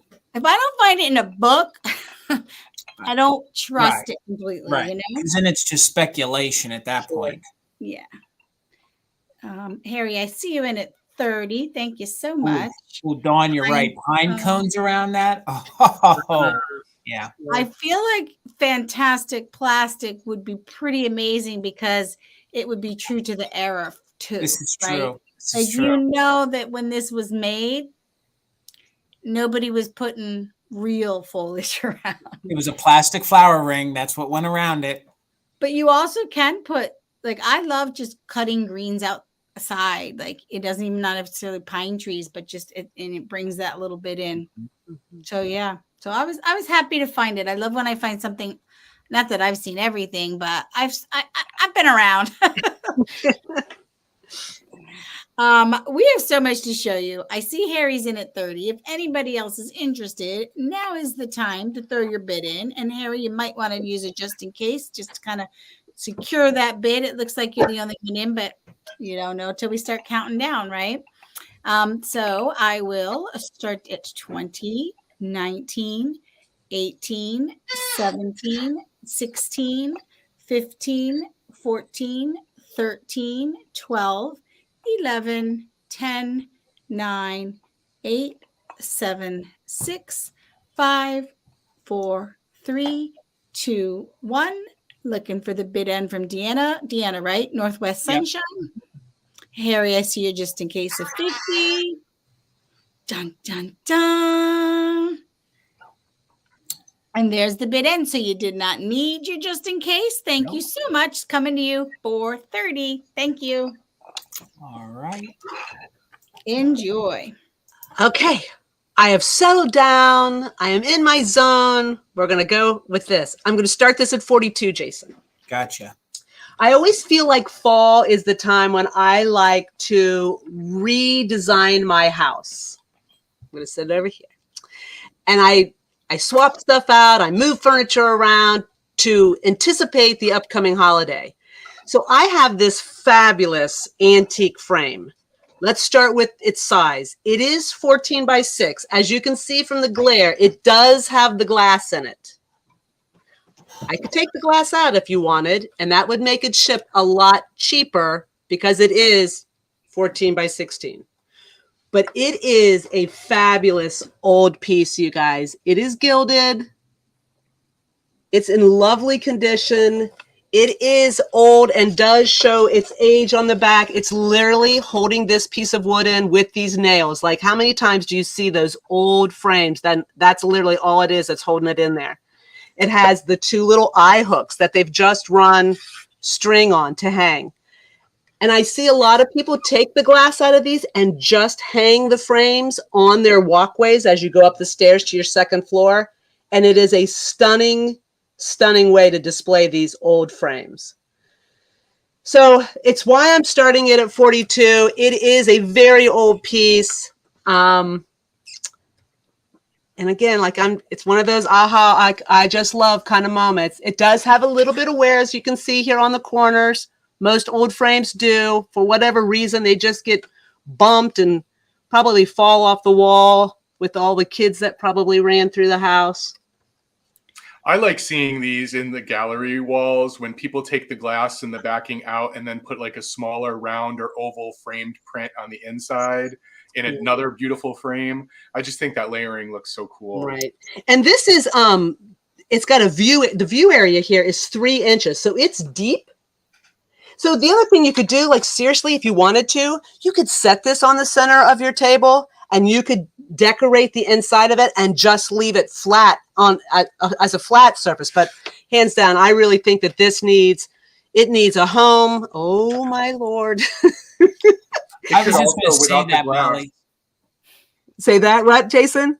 I was just going to say the same thing, Molly. I know that it would look best hung on the wall, but if it was laid flat, what a great centerpiece, especially if you cut a mirror to the size of that glass. That is true. And you did a centerpiece in the center of that, maybe a pillar candle, some flowers, some, pine cones for the season. I think it would look gorgeous. And I don't know about you guys, but when I am out and about in antique stores, old frames like this, they go for a lot of money. They really, really do. And they're getting harder and harder to find in this good a shape. A lot of times you'll find them and they'll all be split up in here in the corners. But this one is really solid and just a fabulous, fabulous piece. It's beautiful. It's big, but it's substantial. It is. It's not too substantial because if you want to use it as a frame, you can find something to put in it. Yeah. Sometimes they're so big. Yes. Oh, so, and I guess, did I even tell you it's 14 by 16. So the inside area here is roughly 9.5 by 11.5. Just so you have some measurements. Again, I love changing up my decor. I love just putting something very simple up on the wall. I personally, if it was going to stay in my house, I'd pop this out and let my wall color behind it fill in this space. I love Bill's idea about putting something else smaller inside of it. Laying it down as a tray is also, it's just really, really cool. It's not what I normally bring, but I just felt when I was curating my whole display, I pulled this and laid it in there. I thought, oh, got to bring it. So if nothing else, you can admire it. But if you would like it, I am starting it at $42. Look at that. Sorry. I just love it. Love it. Love it. Beautiful. Not a problem. I'll bring it to the recap. All right, let's get you over here, Bill. I would like to see that without the mirror in it or the glass in it, hanging on a wall with a little display shelf where I could put all these little guys. What a lead in. You're welcome. 24, and you might remember if you were here about a month or so ago, I promised I would be bringing them today. I sold their siblings, one in a chair, and then earlier than that, two sitting on a sofa. So these are the little guys playing the piano, or actually playing on top of the piano today. Now, these pixies are Japan pieces, and there are several in the line that are collectible. You can see the Japan there. They are frolicking on a bunch of different pieces of furniture, and this is the pair that's on the piano. In terms of condition, they are in good vintage condition, but you can see the minor pieces of cold paint loss with the red that we expect. And if anyone is interested, I do want to point out that this little pixie has an extra tiny little piece of clay hanging over his head. Can you see that? He has a sty on his eye. He does have a sty on his eye, but he is adorable. He's so cute. Yeah. That's what's great about pixies. It makes him extra pixie-ish to have that little sty. It's the little detail, right? Gold, beautiful paint on the piano. We have both black and white keys.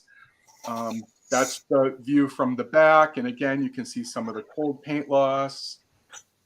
It's just adorable little pieces. And again, if you wanted something to start a collection with, this is a great one to start because there are so many variations in the little red pixies sitting on the furniture.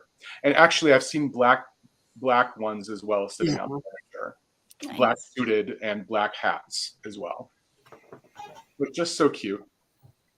I'm not focusing well today. Maybe. There you go, Bill. Yeah.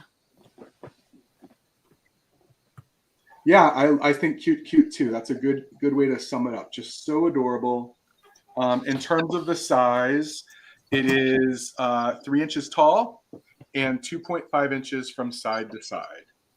Just a cute little ceramic to tuck into your collections, give to your musician friends or family members, put inside one of your plant pots, Christmas, Valentine's Day, you name it.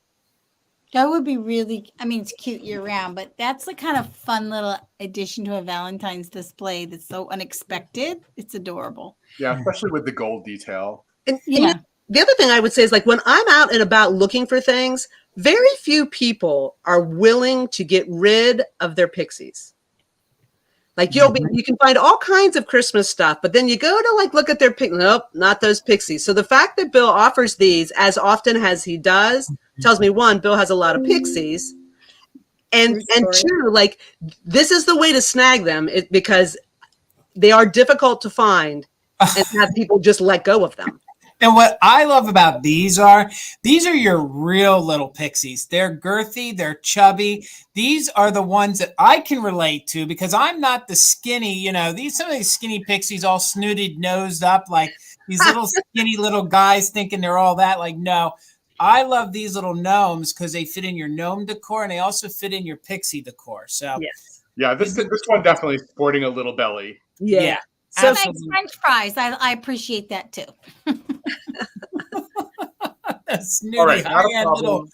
If we don't have the right person here, that's fine. There's always a home in my home for pixies. So we'll bring it back at the recap. All right.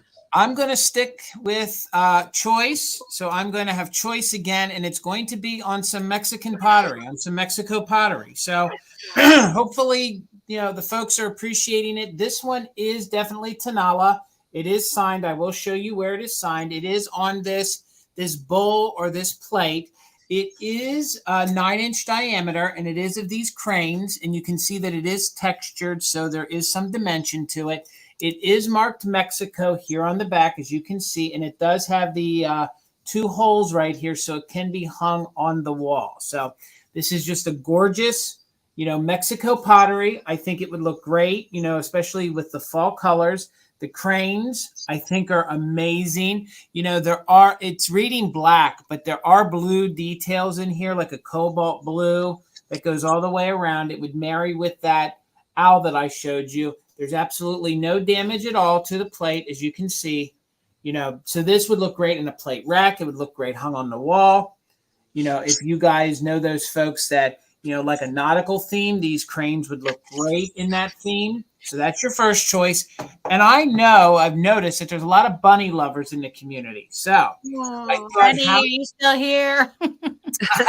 I thought how unique this bunny plate is. And this is some true Tanala. It is signed by the artist there. It is faded a little bit. You can see that they made a few more designs here, and then it's also stamped Mexico. So I'm not fully familiar with how to, figure out how rare Tanala pottery is, but I know that it's sort of like Italian pottery, that if it's stamped Mexico but then has an artist's name, that's just a step above. So This would be your artist signed Tanala, and I think it's look how they made it look rust. It almost, if you didn't know that this was pottery, it almost looks like it's metal, like almost made of bronze, the way they painted it. It has the bird detailing here. And as I look at that, I'm not sure what the bird has in his mouth, but then when I see it back in the screen, it almost looks like an insect or something there. Like a snail? Like it almost looks like a snail, but in the screen, that's what I see as a snail. But when I look at it, it looks like he's carrying like a bud from a tree. Or a butterfly. Yeah, or something like that. I see snail. Yeah. So maybe it is a snail, and then you can see the 2 leaves right there. Very abstract, very great for fall decor. I know it's very different, and I don't normally bring these things, but these are things that I do sell at my shop. So, I do bring a lot of mid-century and kitsch to these live sales, but sometimes it's nice to show that at my store and what I sell, I do sell a diversification of different kinds of items. So this measures, let me give you the measurements real quick on this. This rabbit measures about 7 inches wide by about 6 inches long. So it's about 7 by 6. This is the Mexico pottery. So I'm just looking for $18 choice, and this is on the rabbit plate. It would definitely make a great little centerpiece, a little catch-all. And then I also had the plate as well. And the plate is it's a 9-inch diameter. So it's a 9-inch diameter with the 2 cranes on it. But if there's no interest, we can bring them back during the recap. I was just looking for 18 choice. All right, we're going to keep it moving on. We have some more things to get to, so let's bring you over here, Sherry. Okay, my next thing, I'm just starting at $10, and it's not for choice, it's for the set. I just think they're just so perfect for your fall table. I don't know why I've been obsessed with sugar and creamers, but I am, and I keep picking them up because they're just something, I don't know, it's like, when you look at a teapot and you imagine your cup of tea, and here it's just like, oh, okay. Whoop. They are, they're not gigantic. They are kind of on the smaller side. The creamer is just 2.5 inches tall, and the sugar is just under 2 inches tall. They're bone china, so that's a really pretty, sturdy white. Made in England, Windsor. All kinds of signage. And I just love the pine cones. I just think they kind of just add something. You could use them as a sugar and creamer, but I think there's so many other uses for your fall decor with these, especially this dish. There's a little bit, I just noticed that there's a little bit of blue. I don't know if that is some marks from rubbing against something else. I think it's going to come off. Darn these ring lights. I know, right? I love how that has the pine cone on the inside rim of the sugar bowl. Both of them. And on the creamer as well. Yes, so pretty. Cindy, I don't know what it is. They just look so perfect to me. And I drink my coffee black, so and my tea straight. But I just think, well, first of all, if you are entertaining, it's nice to have a creamer and sugar kind of either out or on your table. But I just think that they look so pretty in any kind of a display. This one in particular makes a really pretty riser. I don't think it's too upside down this way, maybe a little bit. But there's just something, I don't know, just calming to me to look at them, like just soothing. They've got the gold trim at the bottom, which is in excellent condition. Because of that, I mean, in theory, you can put bone china in the dishwasher. I wouldn't, because that gold never lasts if it's dishwashered. But yeah, as a set, I'm selling them as a set. But I just think, you know, or even like I would use this on my, like even like a Thanksgiving table just to put, and Christmas too. Like they go with Christmas with the pine cones. But, you know, you could also use this for small little, I don't know, sauces or something. You use cream, but not sugar, but you love the set. Cindy, we're like-minded. I don't know what it is, you know, there's just something so pretty about them kind of sitting on a shelf or sitting in your decor that I love. And bone china is nice because it is, it's not translucent like porcelain, but it has a little bit of just a real beauty to it when it's under the light that you get to see everything. And I didn't say there's gold rim at the top too, which is in great shape. And who is the manufacturer again, Sherry? It is Windsor bone china made in England. That can go down a rabbit hole too. If you start with one set, you can find one for each season, one for each week. Yeah. Cindy, even when we name our shops, we're like-minded, right? They sort of display them that way. I know, because over on Instagram, I think most people have Cindy and I straight now. But, you know, people would like Sherry, time for treasure, Cindy, timeless treasure. And, you know, so actually I answer to Cindy over on Instagram. See, Cindy, they're addicting. You got her. They're just so charming, right? The pine cone, so pretty. Simple. They're just very simple. Yeah, just something I like to like. Fall to me, I like to decorate separate for Thanksgiving. It's actually my real struggle, y'all, especially because my daughter doesn't live at home anymore. If she comes home for Thanksgiving and then she comes home for Christmas, I want Christmas to still be like a surprise, but I also want to get my Christmas decorations out November 1st. So I just like having a real natural kind of theme going for the fall table and just kind of just focus on that. But I have talked long enough on my obsession with sugar and creamers and everything you didn't need to know about me. Cindy, thank you very much. So Lizzie, you're worse than me. You don't even drink coffee. They're relaxing to look at. I will start a countdown, Cindy. Feel free to use it just in case if you'd like to secure your bid. And I will start the countdown. 20, 19, 18, 17, 16, 15, 14, 13, 12, 11, 10, 9, 8, 7, 6, 5, 4, 3, 2, 1. Looking for the bid. And my gosh, I'll get these countdowns. It feels like a Monday, I think. It's only my second sale, you know. That's a joke. I know some of y'all don't know me, but I've been doing this, but for some reason these countdowns get me. Okay. You didn't need your just in case, but good using it. Cindy, these are coming to you for 10. Thank you so much, friend. All right, Molly. All right, Jason, I'm going to start this at 24. So a few weeks ago, Bill and I did a planter sale, and I held back one because I felt like this piece, yes, you could put a plant in it, but it is the coolest, and you guys aren't going to be able to see it again, the coolest console bowl made by Shawnee. So it's part of the Chantilly series, came in 1958. Oh, Bill, help me out, man, because like the green, let me tell you something. The inside of this is green. I know you can't see that it's green. I'm not real sure how I can make it green, but it is like a chartreuse almost kind of green, not obnoxious like granny apple green. And it's this confetti exterior. This is what they call this. It's called confetti glaze. And they painted the bottom of these gold because they wanted to make it look expensive. Made 50s, 60s. It measures 18 by 3.5. Let me look at this. 18 this way, 3.5 this way, and it's 5 inches deep. So could you put a plant in it? You certainly could. I had these sitting in here. I'm taking some lessons from Bill. I just think that my dried hydrangeas in this are absolutely stunning. And again, I apologize because my lighting here is really, in all honesty, not doing these pieces justice.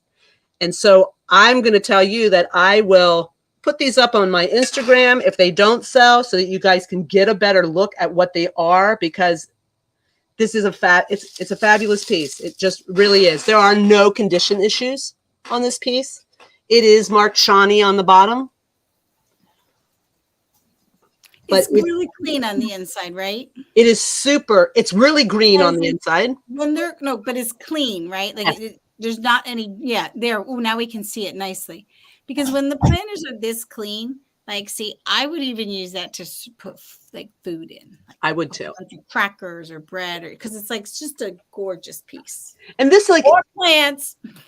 It's like this glaze. It's like bubble. It's like pebbly, I guess is the best way to say it. And I'm waiting for my buddy because I know that he's gonna like really give me a long, good story about this piece, Mr. Bill. I mean, it's just amazing. If you have a mid-century decor, this needs to be your console bowl / air plant holder / breadstick holder. This should be the piece that you bring out all the time when you need something that's long and skinny to hold something in. Mm-hmm. There we go. There's a little. That green is like the nicest color green.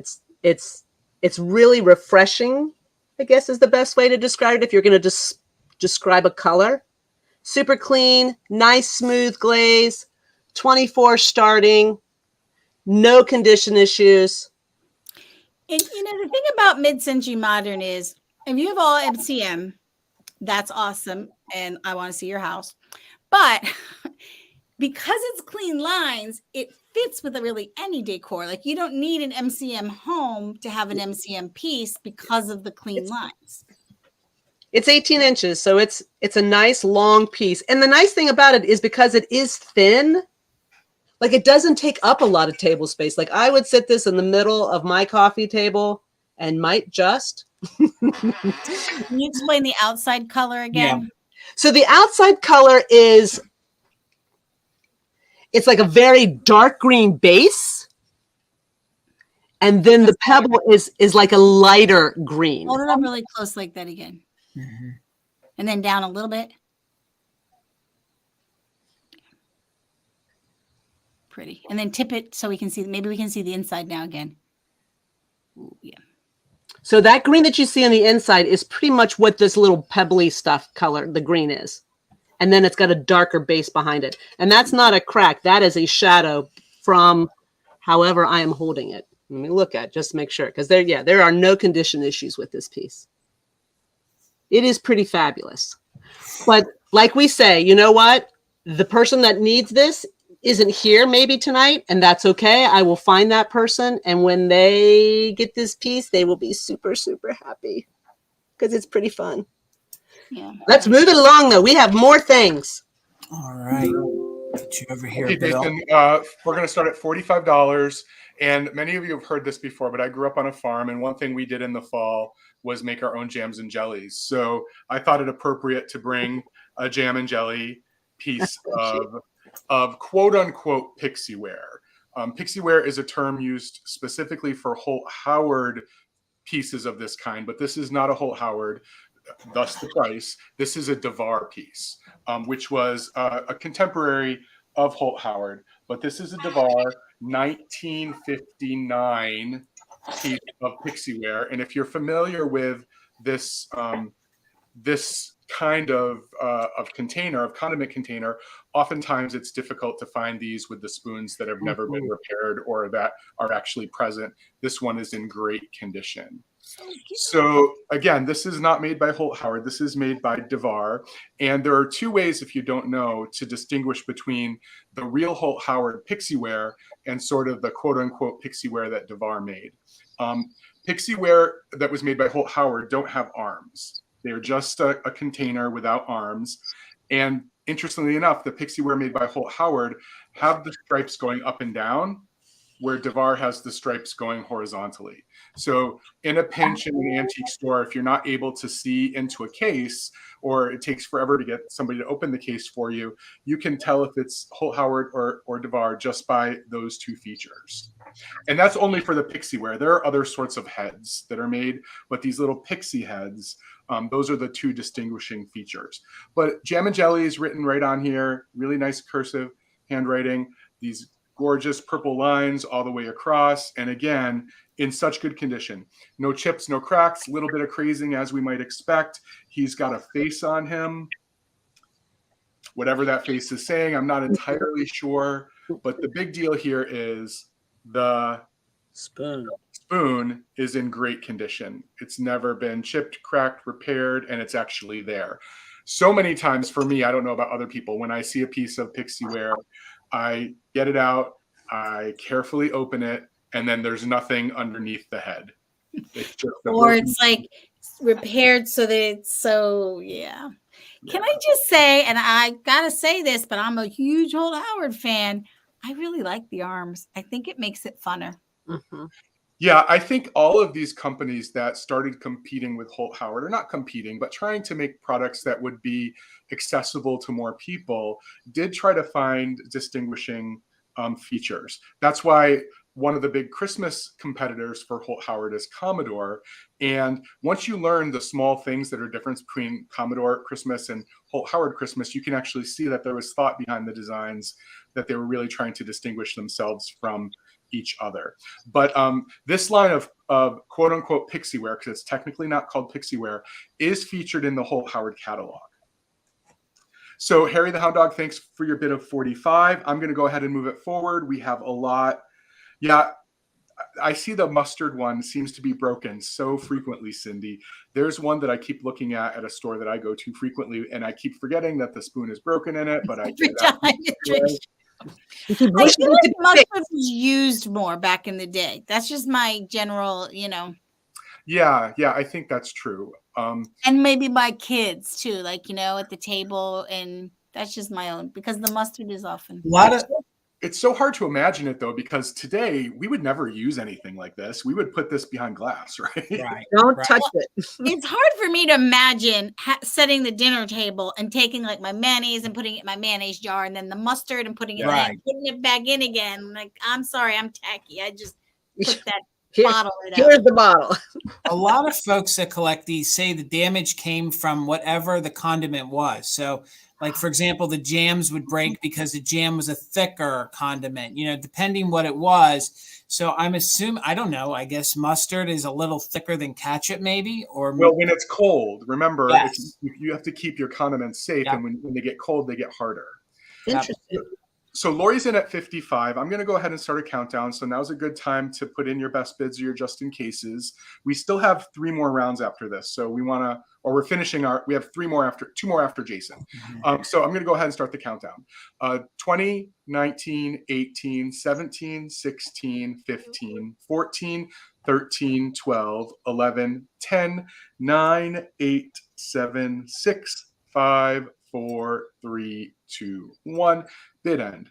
And if you don't know, these come in the common condiments like mustard and ketchup and mayonnaise, but they also come in crazy things like onions, like pickled onions, or cocktail olives. I mean, there are just so many different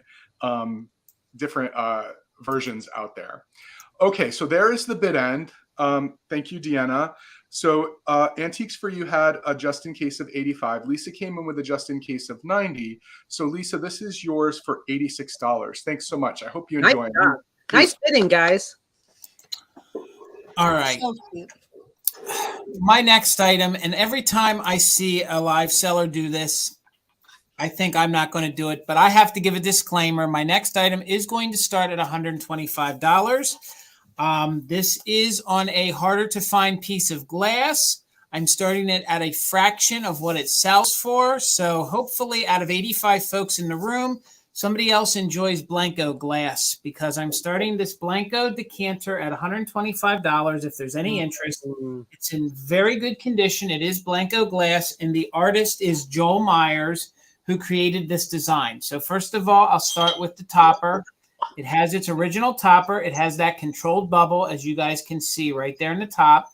So it is this buttery amber glass. Let me spin it around here. You can see the smoothness of that piece. It's so beautiful. Right. You can see that it is sanded to fit.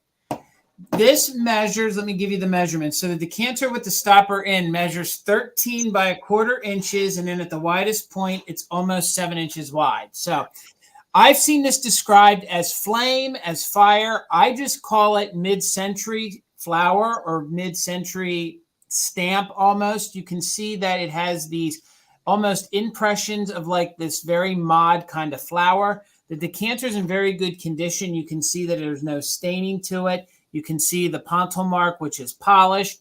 So this is a very hard to find Blanco decanter. I think the only one that's on another platform right now is an Amberina, and I think it's at $375 at a buy it now. So I know that the Amberina might be sought after more than the amber, but you can see, let me show you up close. It almost looks like a peace sign almost. It to me mimics almost like a tree trunk. So it mimics almost a tree trunk, and it has these impressions of these mod sort of flowers or leaves have you. It has very earthy tones. Hopefully you guys can see that. See how that's impressed in there? So, and it goes all the way around, and then it repeats, but then it'll stop, and it'll go with another design, almost like a heart design that goes all the way up. So it does repeat, but it is hit or miss. No, I don't want to say hit or miss. So they do have it scattered about the piece.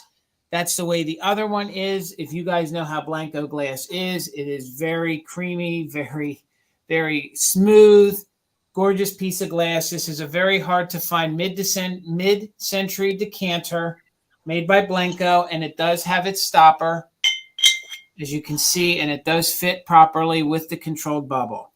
That's gorgeous. That stopper is to die for. This Can you almost put the whole piece in the screen just so people can see. No, back farther so we can see the whole thing. Yeah. So that you can see the fact that the shape at the bottom mimics the shape at the top. They're just different sizes. Yes. Right. Very, very cool. And it has this like pressed leaf design right here. I'm trying so you can see it. This is like a pressed leaf design. But I'm not going to take too much time on this because it's going to take a certain person who wants it. But $125 is a fraction of what they're going for. So there you can see from the side what it looks like. And when I saw it, it was described as they called it the flame decanter. I don't necessarily know if I would call it flame, but that's what it was described as, flame. At the bottom, Jason, I was trying to do, it almost looks like waves, but that would make sense because it does maybe look like flames towards the bottom of that piece. Right. It is insane. That is something else. Well, and it's funny, flame, because Deanna said it feels like a volcano. Yes. You know, yes, it's exactly. kind of is obviously she's getting those vibes from it. Exactly. And it would fit many decors. You know, it would fit any quintessential mid-century home, any mid-century decor. But we'll bring it back during the recap. I'm not going to take too much time, but $125. And let's get you up here, Sherry. All righty. So I am starting this at 25, Jason. This is another flower frog. Yeah, I'm obsessed. This is I love blue. I love blue year round, and I think it's an unexpected color that goes in with your fall decor, but year round. This is Weller Pottery. That looks better that way, right? So it is embossed with the Weller. It's in excellent condition, this flower frog. And honestly, 25 is kind of what just the flower frogs for Weller tend to go for. And then, I'm sorry, I lost my place. It's about a 3-inch diameter flower frog. Love the glaze. I just think that is so beautiful. So because it's kind of a drippy glaze, everyone's going to be a little different. And this is not marked, but they go together. This is a shallow bowl. The diameter of this, what is wrong with me tonight, y'all?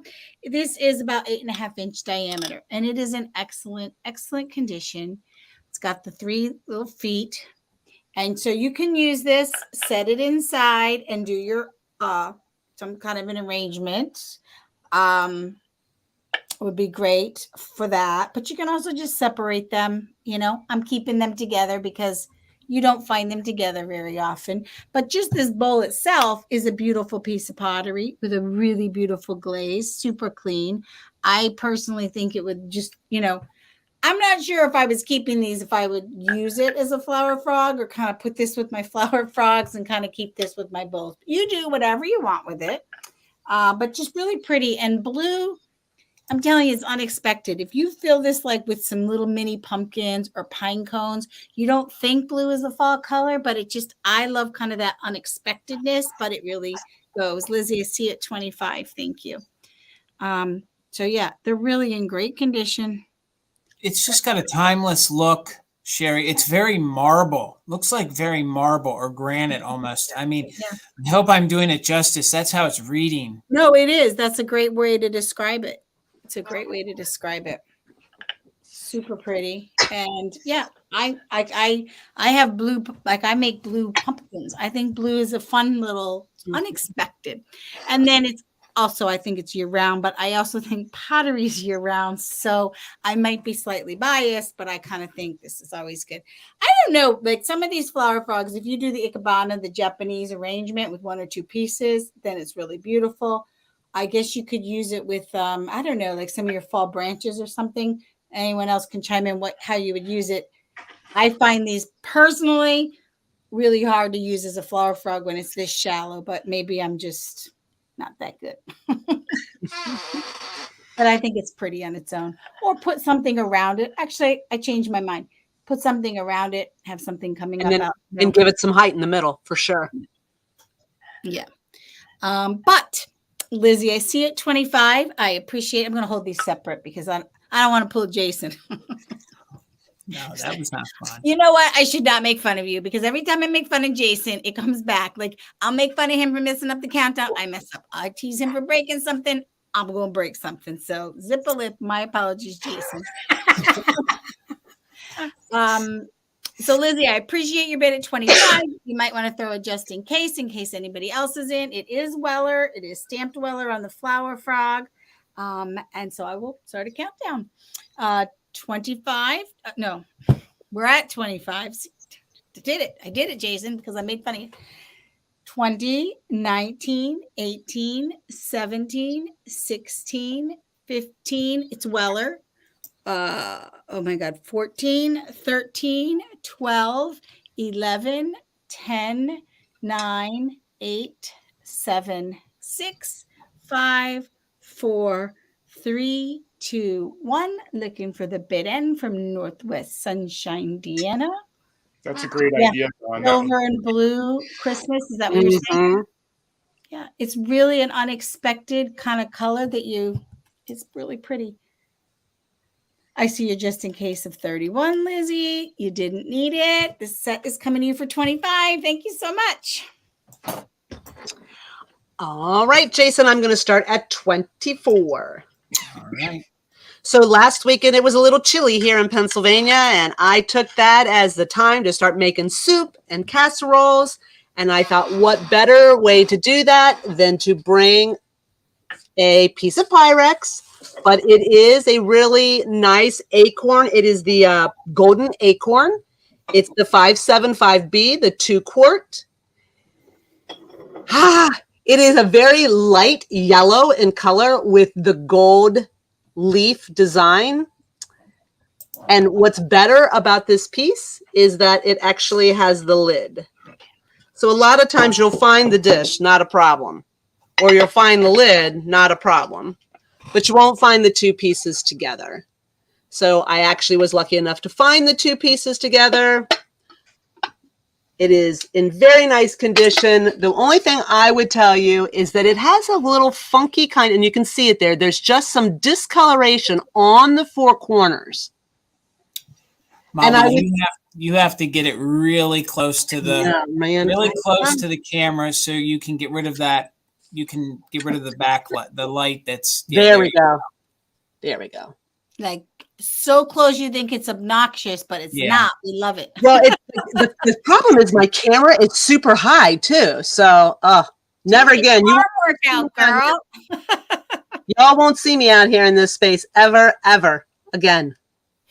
But Cindy must know what I'm talking about because she has a bid in for 24. Thank you, Cindy. I appreciate that. I am looking for 25 or more. Again, condition, really good condition. The only thing I see is some minor wear or just it's like on all four corners, which was sort of weird to me. It's not real noticeable. But I did do the test where, when you have a piece of Pyrex, you'll hold it up to the light to see how many flea bites you have. This one does not have those flea bites. And so I'm working on Molly, did you tell the folks this is a promotional piece? This was a promotional piece by Pyrex? I did not tell them that because I didn't know that. So thank you for that, Jason. Yes. And these lids alone are worth $24 because this was a rare. They called this the space saver. Why? I don't know. I guess they thought the more rectangular, you could save space. I guess maybe in your oven or in your cupboards, but they called these the space savers. It's because they're stackable in the refrigerator. Right. Yeah, because I have the lid with the indent like that, but you could also, you can also flip the lid. Right? The lids alone are almost impossible to find. And if you have one of these space savers in another design, this lid is great to display that with it. Use it for, the lid alone is harder to find than that dish anymore, especially as a replacement lid. Yeah. So what I know is I need to go to the gym because my arm muscles are burning right now trying to hold this up to the light. So I have Cindy in at 24. I'm going to start a countdown because my arms can't do it much longer. Workout, people. Oh my gosh. And one. And two. So I'm going to start my countdown at 20, 19, 18, 17, 16, 15, 14, 13, 12, 11, 10, 9, 8, 7, 6, 5, 4, 3, 2, 1. Looking for 25 or more or a bid end. I am a hot mess. It should be Monday. Do we have a moderator? Yep, we're getting it. Oh, shame. I'm a moderator now. I'm blue. I should know how to do that. Yep. You just come to the screen. And W Sunshine, I hope I came to the screen well enough for you, babe. All right. We put a stop to him. Wonderful. So, Cindy, dear, this is yours for 24. Thank you so much. I appreciate it. So So up next, Jason, 32. And I just was going to say, I bought a piece of Pyrex this week that was so dishwasher damaged, but I bought it for the lid. That's all I bought. Wow, there you go. So I have, if anyone is interested tonight, my planter of the night, and it's this gorgeous Rubens Ladyhead vase. The last wildflower blooming up here on the mountain in New Jersey is snakeroot this year. So I wanted to just bring it to usher in winter, but she to me just has so many fall vibes about her. She looks Bill, when I saw your reel, I was like, of course Bill found the head vase that screams fall. I know, right? She's so great. She has her Rubens stamp. I cannot report that there's any damage in terms of chips, cracks, or crazing on her. When you turn her around, you can see that the paint, there's a little paint drip here. But that's just a manufacturing issue. She does have both of her original pearl earrings. She has a pearl on each one of her leaves, and she has her pearl necklace. And someone over time put this beautiful ribbon around her, which has this little corsage, which now I can't turn back around, which I think just looks perfect for her. Very nice. But that's definitely an added piece. She's one of the bigger head vases. She's not a mini. She's 6.5 inches tall, 4 inches around. I don't think she was ever used significantly for anything other than holding flowers. I don't think she's ever been planted into. And her eyelashes have never been repaired. They are in their initial. Me too, Cindy. She's got leaves all the way around her. I mean, I just think she's great. She's got this big flower, probably a late blooming summer rose on her head. Just gorgeous. She's got the lips and the eyebrows. She is in such good condition. She's doing what Molly said at the beginning with her things where she just, that's what she's doing. Taking it in. Let me get my fingers off her so you can just bask in her amazingness. Yeah, when I looked at the head vases I have in my inventory and I was thinking fall, she was definitely the choice. She is fabulous. Look at those lips. Yeah, she's amazing. And they're not a real red lip, so they're even like appropriate for the fall. Yeah. They're like an autumnal reddish orange color. Yeah. And having said that, she's gorgeous year round. But Agreed. The leaves are killing me. Yeah. She's just so special. So I'm going to go ahead and start a countdown. We're looking for 33 or more. 20, 19, 18, 17, 16, 15, 14, 13, 12, 11, 10, 9, 8, 7, 6, 5, 4, 3, 2, 1. Bid end. And I should have mentioned these Rubens head vases are most often from the late 50s, 57 through 59. So pretty. Mm-hmm. Yeah, pretty. Just looking for the bid end.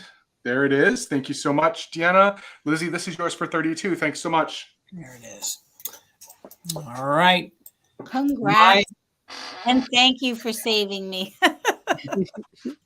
That was a great head vase, Bill. That was really great. She was really unique. Yeah. All right.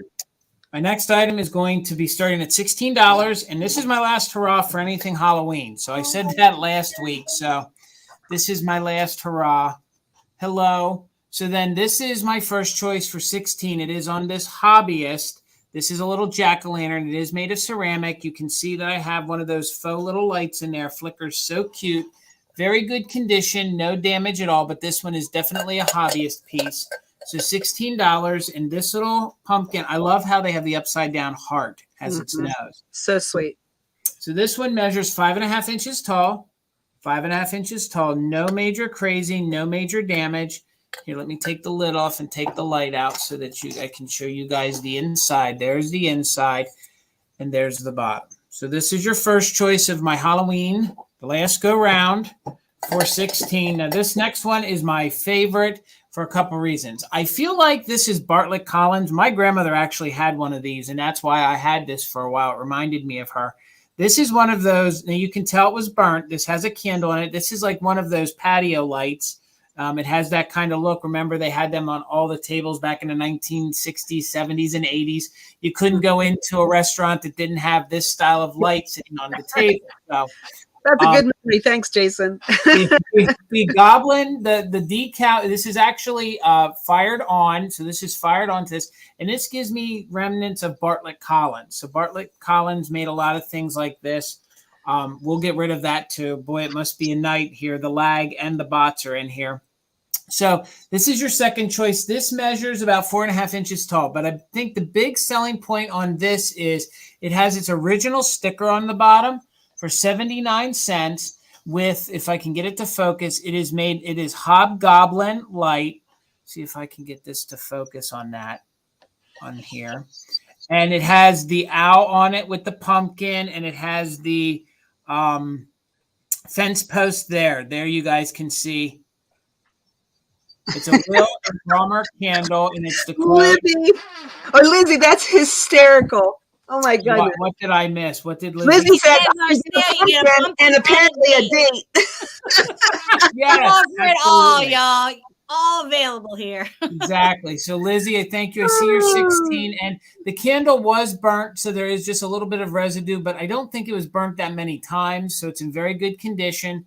So this was your second choice. And this is glass. So this is glass, like it is that quintessential, cocktail lounge, patio kind of light. Even the citronella candles that we use out on the patios, it's that teardrop size. So that was your second choice. And then your first choice was the hobbyist little jack-o'-lantern pumpkin candle holder. And it actually has the little notch in it. So you can see the notch right there. And then there's a notch in the top. So the top does fit on very securely. Just think it's very cute, very, very adorable. You can see he has a little drip right there from whatever artist painted it. But I think that it's just a darling, cute little addition. And I'll be able to get them to you both in time before Halloween, but I think this is about the last hurrah for that. So Lizzie, I see you're 16, so let's go ahead and count it down. We're looking for 17 or more. So we'll go from 15, 14, 13, 12, 11, 10, 9, 8, 7, 6, 5, 4, 3, 2, 1. Bid end. We're looking for 17 or more, and that is on choice.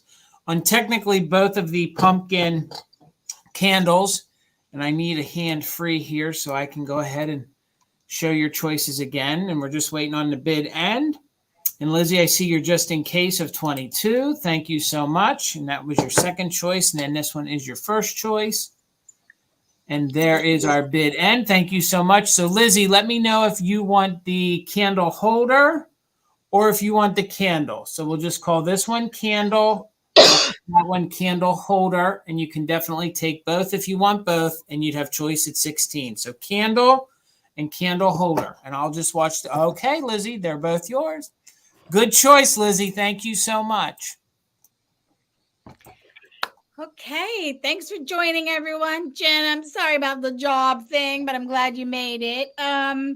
This is our last round, and then we have a couple of items, I think, to recap. So for my last item, I'm either early or late, but I am starting this at $30. This is because, it was Thanksgiving in Canada this weekend, so I'm late or I'm early, but that gives me time to ship it to you because you're going to want to send this ground because this is not a light little turkey. It is about 7 inches tall and about 6.5 inches this way. And then the widest part of the tail is 30 inches. And I don't know for sure the maker, but it may well be Ellie Smith, but I don't know that for a fact. But we know it's Amberina. We got a great little glow. So pretty. I'm going to do it. I am not doing it. Not breaking you tonight. I love the turkeys. Turkeys aren't, no offense, turkey, but they're not always the prettiest animal. But this somehow has a really, really pretty look. And there's the rim is nice and smooth. I was sitting here feeling the rim, double checking it, how we do that. So just a really pretty piece. And if you're not into the glowing helps you date it that it's a little bit older, I guess. But if you have a glowing collection, like it's sometimes nice to put something that glows. Like I collect depression green glass. So sometimes if you have one piece that you can throw in there that glows, that kind of turns it into that holiday. But I actually think that even if you don't have it glow, I think that this is just pretty all by itself. This really reminds me a lot of like my grandmother's at Thanksgiving. Quite sure she had a couple of these on our table every year. So I like that a lot. And the red is it's a really pretty kind of a cranberry red. I think you could even use it, if you really wanted to put something in there. Mm-hmm. Great for your after dinner mints for Thanksgiving. Mm-hmm. So cute. Yeah. And he's a big piece, right? So it's like, we've been talking a lot about, that whole problem of that whole Thanksgiving in between Halloween and Christmas. It's nice to have a couple of nice pieces that really turn your table into the holiday to make it special.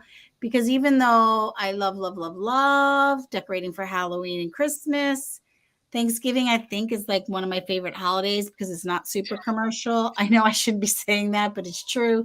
It's just like a low pressure, just getting together, enjoying a good meal, being grateful. I feel like it's a nice pause in the busy season. How does I that love the cranberry sauce idea because that's my favorite thing at Thanksgiving. I make Yeah. my own, and that would be perfect for. It's actually not big enough for as much cranberry sauce as I eat, though.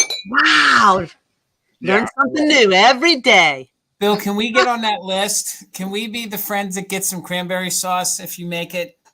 All right. Listen, I'm not being rude, Bill, but y'all, it's not that hard to make, and it's so good. I have secret ingredients. I'm sure you do, and I'm not saying yours isn't amazing, but I'm saying if you haven't made your own cranberry sauce, you should try doing so because it's just fabulous. to do. Sherry just threw down the glove. Sherry just said she wants Challenge. a competition. Let's do it. Mine is if you can get it out of the can without it keeping the can size. Like my goal is to rim it with the knife and let it out and then slice it in a nice round. I'm not dissing the canned cranberry sauce. Neither am Sometimes I. we have both because I grew up with the canned Right. cranberries, and so it has like a real nostalgia, maybe, right? Right. We also, okay, I'll say this really quick and then I'll start to count down. We also grew up with something called pink stuff every Thanksgiving that we recreated during quarantine for fun. It was one of those little salads. It's like cheese, pie filling, marshmallows, mandarin orange. It is so gross.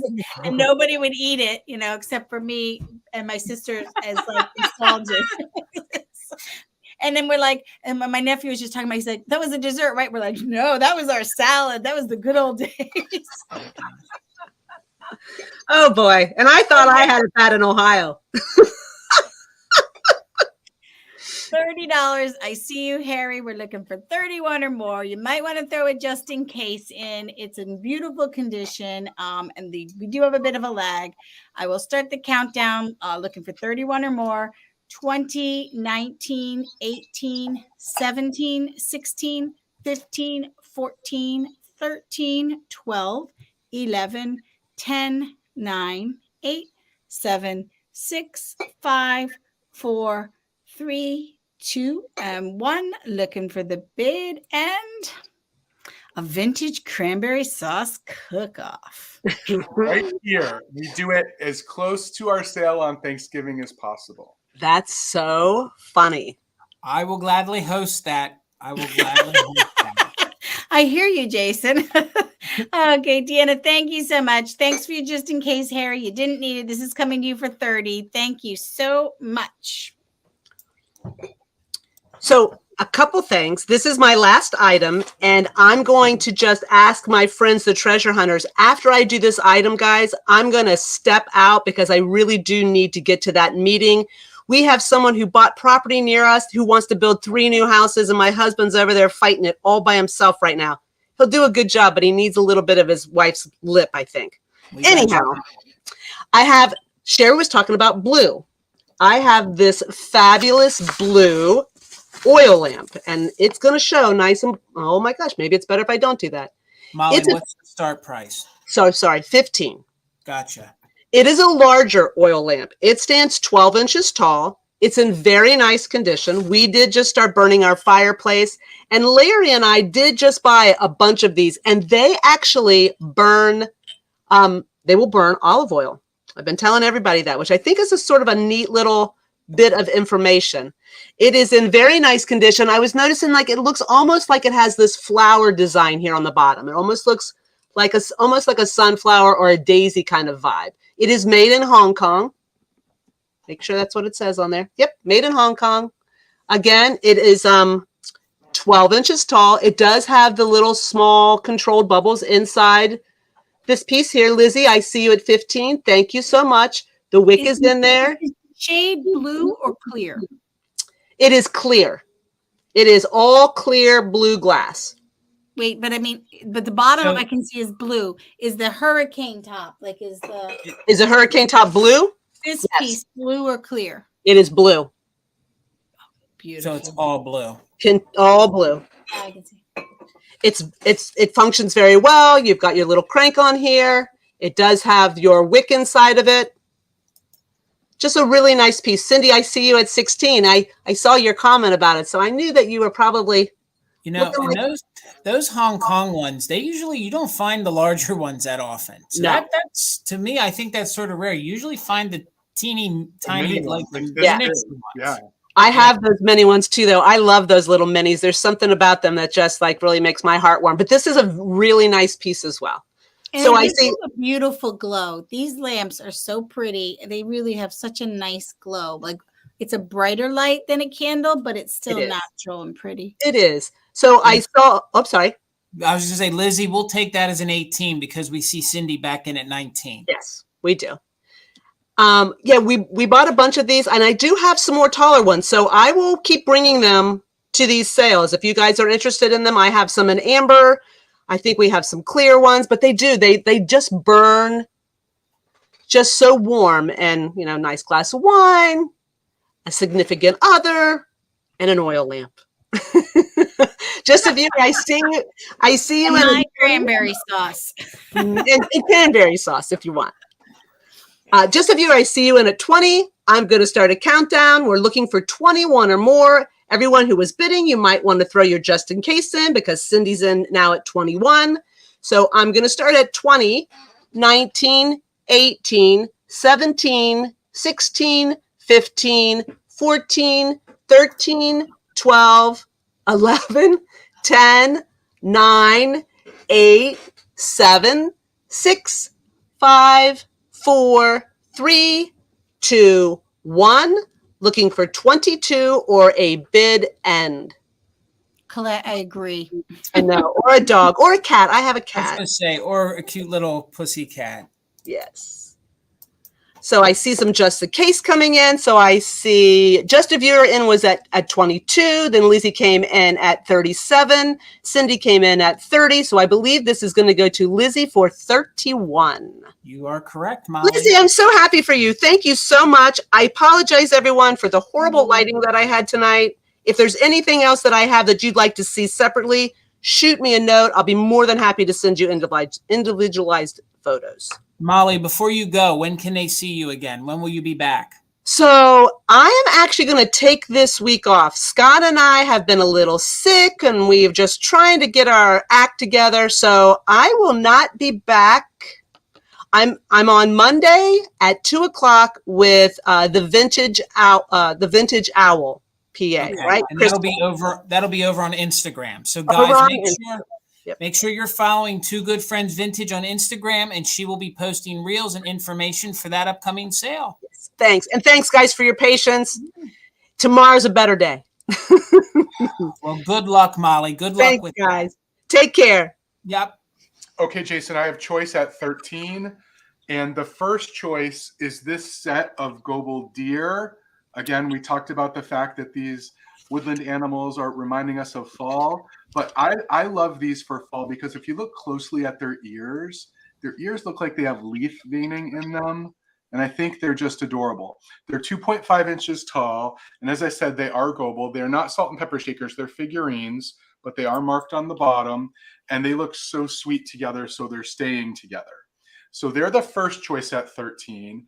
And I also have this Rose Lane raccoon. Earlier, Jason was talking about the fact that foxes are often hard to find.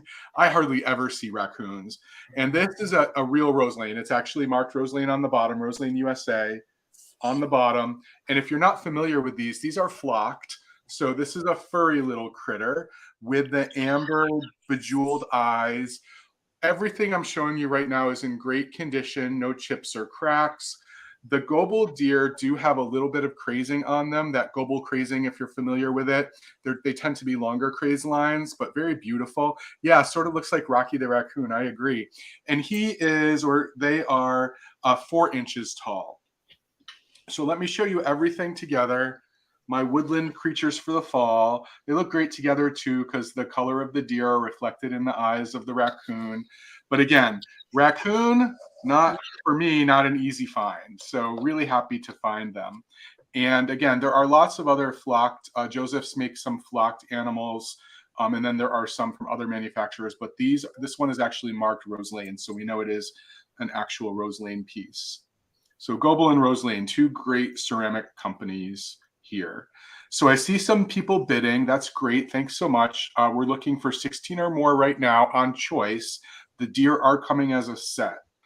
I'm going to go ahead and do a countdown. 20, 19, 18, 17, 16, 15, 14, 13, 12, 11, 10, 9, 8, 7, 6, 5, 4, 3, 2, 1.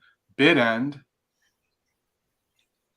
So just looking for a bid end from Deanna, Northwest Sunshine, or a bid of 19 or more right now. Laura has the high bid at 18. There's the bid end. Before the bid ends, Cindy came in with a just in case of 29. So Cindy, you have the high first bid at 19. Let me know if you would like the deer or the raccoon or both. And then Laura, you are back up at 18. Thanks so much, everyone, for your bids. That raccoon is so sweet, Bill. I agree. Oh, So I sweet. don't know how you pick. So Cindy Deer. wants the deer. So Laura, let me know if you would like the Roselane raccoon. All right. And those were the only two that were bidding. Yep, I'm pretty sure. All right. So we'll keep an eye on the comments. And my last thing this evening is going to be choice. She took a pass, Bill. Yep, saw it. Okay. Is going to be on $20. And your first choice is going to be choice on glass. So your first choice is going to be the diamond point. This is Indiana glass. And this is the frosted fairy light. So $20 choice. There's no major issues with this, but this was used and there is some candle wax that I was playing heck trying to get out. So please, whoever buys this, please know that you are going to have to work on some candle wax right in here. I could not get this out and it was just smearing. So I will work on it a little if it gets purchased, but there is a little bit of wax here as well, but it really doesn't take away from it. So please know that if I can't get all that wax off, you'll be getting the fairy light with just a little bit of wax on it, but it's in very good condition. No damage at all here to the chimney. Usually in the middle here, it gets some chipping. There's no chipping here, and there's no chipping to the base. But this is Indiana glass. And what I love about the clear is it goes with anything. So you can put any kind of a candle in it, any kind of a color, and that's what's going to come through. So let me show you with a candle in here real quick what it looks like. So it gives you that gorgeous, candle glow. So that's your first choice at 20. And then your second choice is the smaller 6-petal Viking compote. So this is the smaller one. They made a larger one. This measures about, by Cindy, this measures about 7 inches tall by 4.5 inches across. So 4.5 inches across, 7 inches tall. This is the Amber Viking 6-petal. This is their footed compote, and $20 to start. I love the amber that Viking created. I think it is such a honey amber. So Tammy, let me highlight you here. Sorry, it's jumping on me. So Tammy, I see your 20. Thank you so much. And they made these, I think there's a larger one, and I actually think there's a smaller one than this that is really super hard to get. And I saw a photo once of somebody tiering them. So if you're fortunate enough to, maybe even switch out the colors, red and green for Christmas or whatever, if you could tier them, they look gorgeous. And I could imagine if you used a putty, could you imagine a putty, putting them together and using it as tidbit trays? I think they'd look really, really cool. So Laura, I see you're 21. Tammy, you're back at 24. And that again is on choice. This was your second choice, the Viking 6-petal footed compote. And then I'll show you the Indiana glass. This is the diamond point. This is the frosted fairy light with a little bit of candle wax that I could not fully get out. So Laura, I see you back at 26. Tammy, I see you at 28. Thank you all for all your bids. Let's count this down. We are doing just in case. And Deanna is our bid ender, Northwest. Oh, goodness. Now I forgot her screen name. North. Yeah. Sunshine. Goodness, I'm doing too much at once. So we'll count it down. We are looking for 29 or more. So let's go 15, 14, 13, 12, 11, 10, 9, 8, 7, 6, 5, 4, 3, 2, 1. Bid end. We are at 28 with Tammy, and then we have Laura back at 30. So we're looking for 31 or more, or the bid end by Northwest Sunshine. And there's Tammy. I see you're just in case at 32. Thank you so much. Hello, Alicia. Welcome. Hope you're doing well today, Alicia. Thank you so much, Northwest Sunshine. So Tammy, for $31, let me know if you want the fairy light or if you want the compote at 31, and you can definitely take both if that's what you're interested in. And then Laura, you would have backup at 30. So Tammy, just let me know if you want the, all right, Tammy. So for 31, thank you so much. You get the fairy light for 31, Tammy. And then Laura, let me know if you, let me scroll back up here so I can 30. get for 30. So Laura, let me know if you want the Viking for 30, and I can watch the comments. Yes. Yes, Right. please. All right. I love when choice works out like that. I do too. I do too. So let me write that down real quick here, gang. Just give me a minute. I don't want to not get it right. Orton, got you so much. Thank you so much. All right. Let me unhighlight this here, and let me highlight that we are ready for a recap. Right, gang? I think we all have something to recap. Okay, so during the rebuild, do you want to explain them how the recap works? So we're about to go through all of the items that weren't claimed earlier. We will show you the item. We'll describe anything that you need to know about the item, including condition issues, and we'll give you the starting price. At this point, you have the opportunity to put a bid in on that item at our starting price. And if you're the only bidder, the item goes to you. If there are multiple bidders, we'll do a quick 10-second countdown. We'll announce the countdown so you can put your best bids in. The highest bid at the end of that countdown will have the opportunity to purchase that item. And we're just going to go through things pretty quickly, one at a time. Okay, and then we will start with Sherry. Let me get us reconfigured again, and we'll get you over here. Alrighty, so what I have left is this three-sided amber glass with pewter Royal Highland. It's $15. It's just under 10 inches tall. It is marked, has a little wear on the bottom, and it is marked that it's the hammered pewter.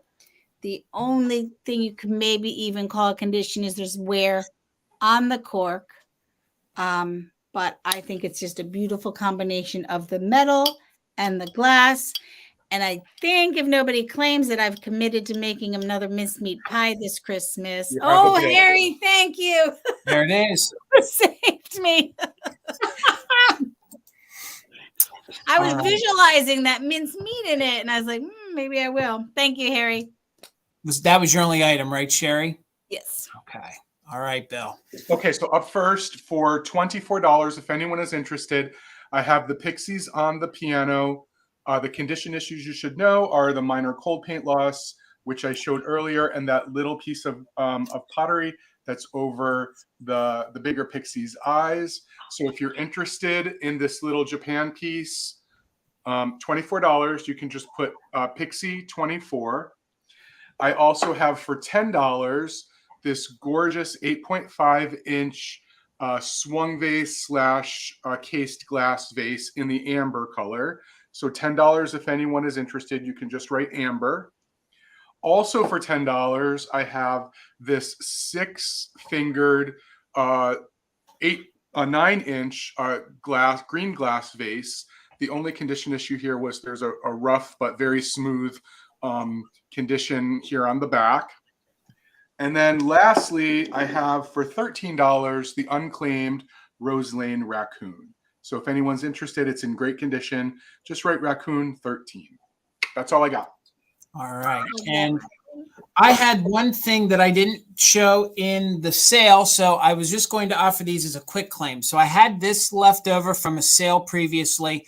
I think these are great to put with your Halloween decor. And then this is the magic, and this is the scratch stick with the different font, and it is in orange and black, great for Halloween. So I'm going to do a quick claim on these. If anybody's interested, you're going to get them both. It'd be $18.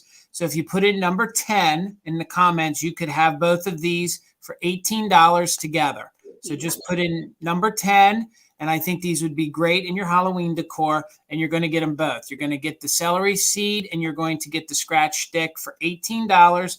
All right, Harry the Hound Dog, thank you so much. They are yours. Let me just write you down here. Gotcha. And then, so they will go to you. And then I had 2 pieces of the Mexico pottery, the Tonala. This is the piece that is artist signed. So these were 18 each. So if you're interested in this, just put bunny plate or bunny 18, and that could be yours. It is stamped Mexico. There is a artist signature, and then there's some other numbers right over there and a design. So 18 on the rabbit plate. And this is then the, what is the diameter on that? 9-inch diameter. It has the 2 cranes on it. This is the Mexico pottery, the Tonala. This would be 18, so you could just put 18 plate. And then I had the Blanco mid-century decanter. If anybody is interested in this Blanco decanter, it is $125. In very good condition, no sick glass. It has the controlled bubble. It has the original stopper. And then this is the base of the decanter, if there's any interest, and it measures over 13 inches tall. So it measures 13¼ inches tall from top to bottom. That was it. That was everything. So it was a very good sale. I feel horrible for Molly and her situation, but hey, you know, it is what it is. So let's get everybody back up here. Gang, thank you all for sticking around with us. Before we ask everybody where they're going to be at next, please make sure you're following everybody. Please make sure you're following Sherry at Time for Treasure. Please make sure you're following Bill over at Garden Guy Bill. All of the links to their Instagram accounts and their Whatnot accounts are in the description of this video. Gang, please give me a follow here on YouTube. We could use a few more subscribers. If you're not subscribed, it's free.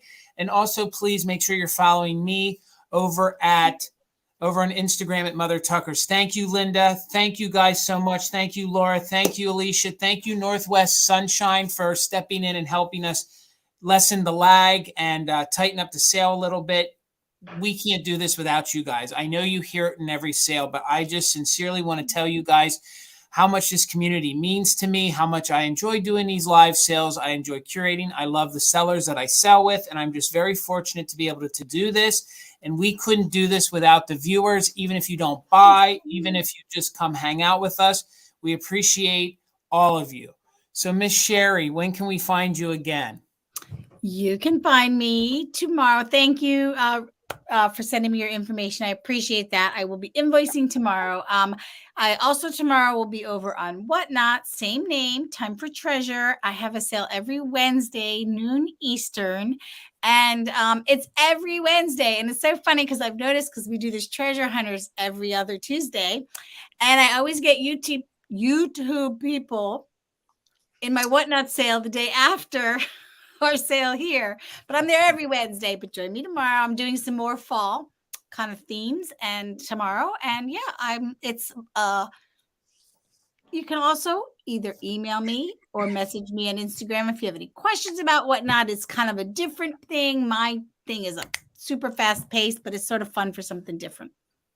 All right, Bill, when can they catch you again? So I see Deanna is leaving. I just want to give Deanna and Larry big shout outs for being our bid enders tonight. Thanks so much. So I will be on Instagram at 5 o'clock on Thursday with my buddy Steph, Crazy for Kitsch Vintage. We're doing a 2-hour kitsch sale. So if you like your kitsch, you can come and get it then. And I will also be doing my weekly sale on Friday on Whatnot at 1 o'clock. And I will be doing vintage and vintage inspired Christmas. The whole time will be vintage Christmas. And Steph, Crazy for Kitsch, brings some good kitsch. She brings some good vintage, period. It's not even just kitsch. It's just good vintage. I mean, she does. In fact, I don't even like watching her sales because every sale of hers I watch, I find something I didn't know I needed. So tomorrow night, you'll see me back here on YouTube. I will be on my partner in crime, on his channel, David Junk Me Antiques, for the Vintage Gents. That's at 8 p.m. Eastern here on YouTube. Our co-seller, our guest, is going to be somebody who's coming out of retirement. If you guys haven't seen her, you're going to get to meet her tomorrow night. She has the good. Her name is Susie, and she goes by Mid-Century Maven. If you don't know her, you should give her a follow over on Instagram. I even think she has the name saved here on YouTube, so you could give her a subscription over here on YouTube. So I'm sure you're going to see a lot more of Susie in the future, but we're really excited. Tomorrow night, you can see I'm going to have a mix of mid-century, little holiday. You can't come with Susie and not have some mid-century. So then on Thursday, I will be over on Sarah's channel, The Traveling Button, for the Vintage Quartet. That is her, myself, her husband, David Junk Me Antiques. And this week we have Misty, who was our first guest originally, has come back for round 2 with us. So that'll be 8 p.m. Eastern here on YouTube. And we are the Vintage Quartet. So please make sure you're following us. And while I still have almost 50 of you here, please, there's another fellow YouTuber who's going to be having a sale. It actually started at 7 p.m. She's having a sale with George, the Antique Nomad. Her name is Rosie's Auction House. I've watched them. They do sell a lot of Fenton and a lot of glass. She's trying to reach 1,000 subscribers. So if you guys could please just put that in your search bar here on YouTube, go over and check her out. Actually, you could head over to that sale because it's going on. And we also would like to encourage you to head over to our friend Ariana's sale, the Withering Cottage. That's going on right now. Her and her mother are a gas. They are fun to watch. They're entertaining. And if you're looking for some unique vintage, the lovely Ariana over there is always bringing something good that you didn't know you needed until you see her show it. So, guys, thank you. And just watch for those invoices, and we're going to let everybody go. Thank you, Bill. Thank you, Sherry. It's always my pleasure. Thank you, and everybody. Have a very great night. Good night, Bye-bye. everyone.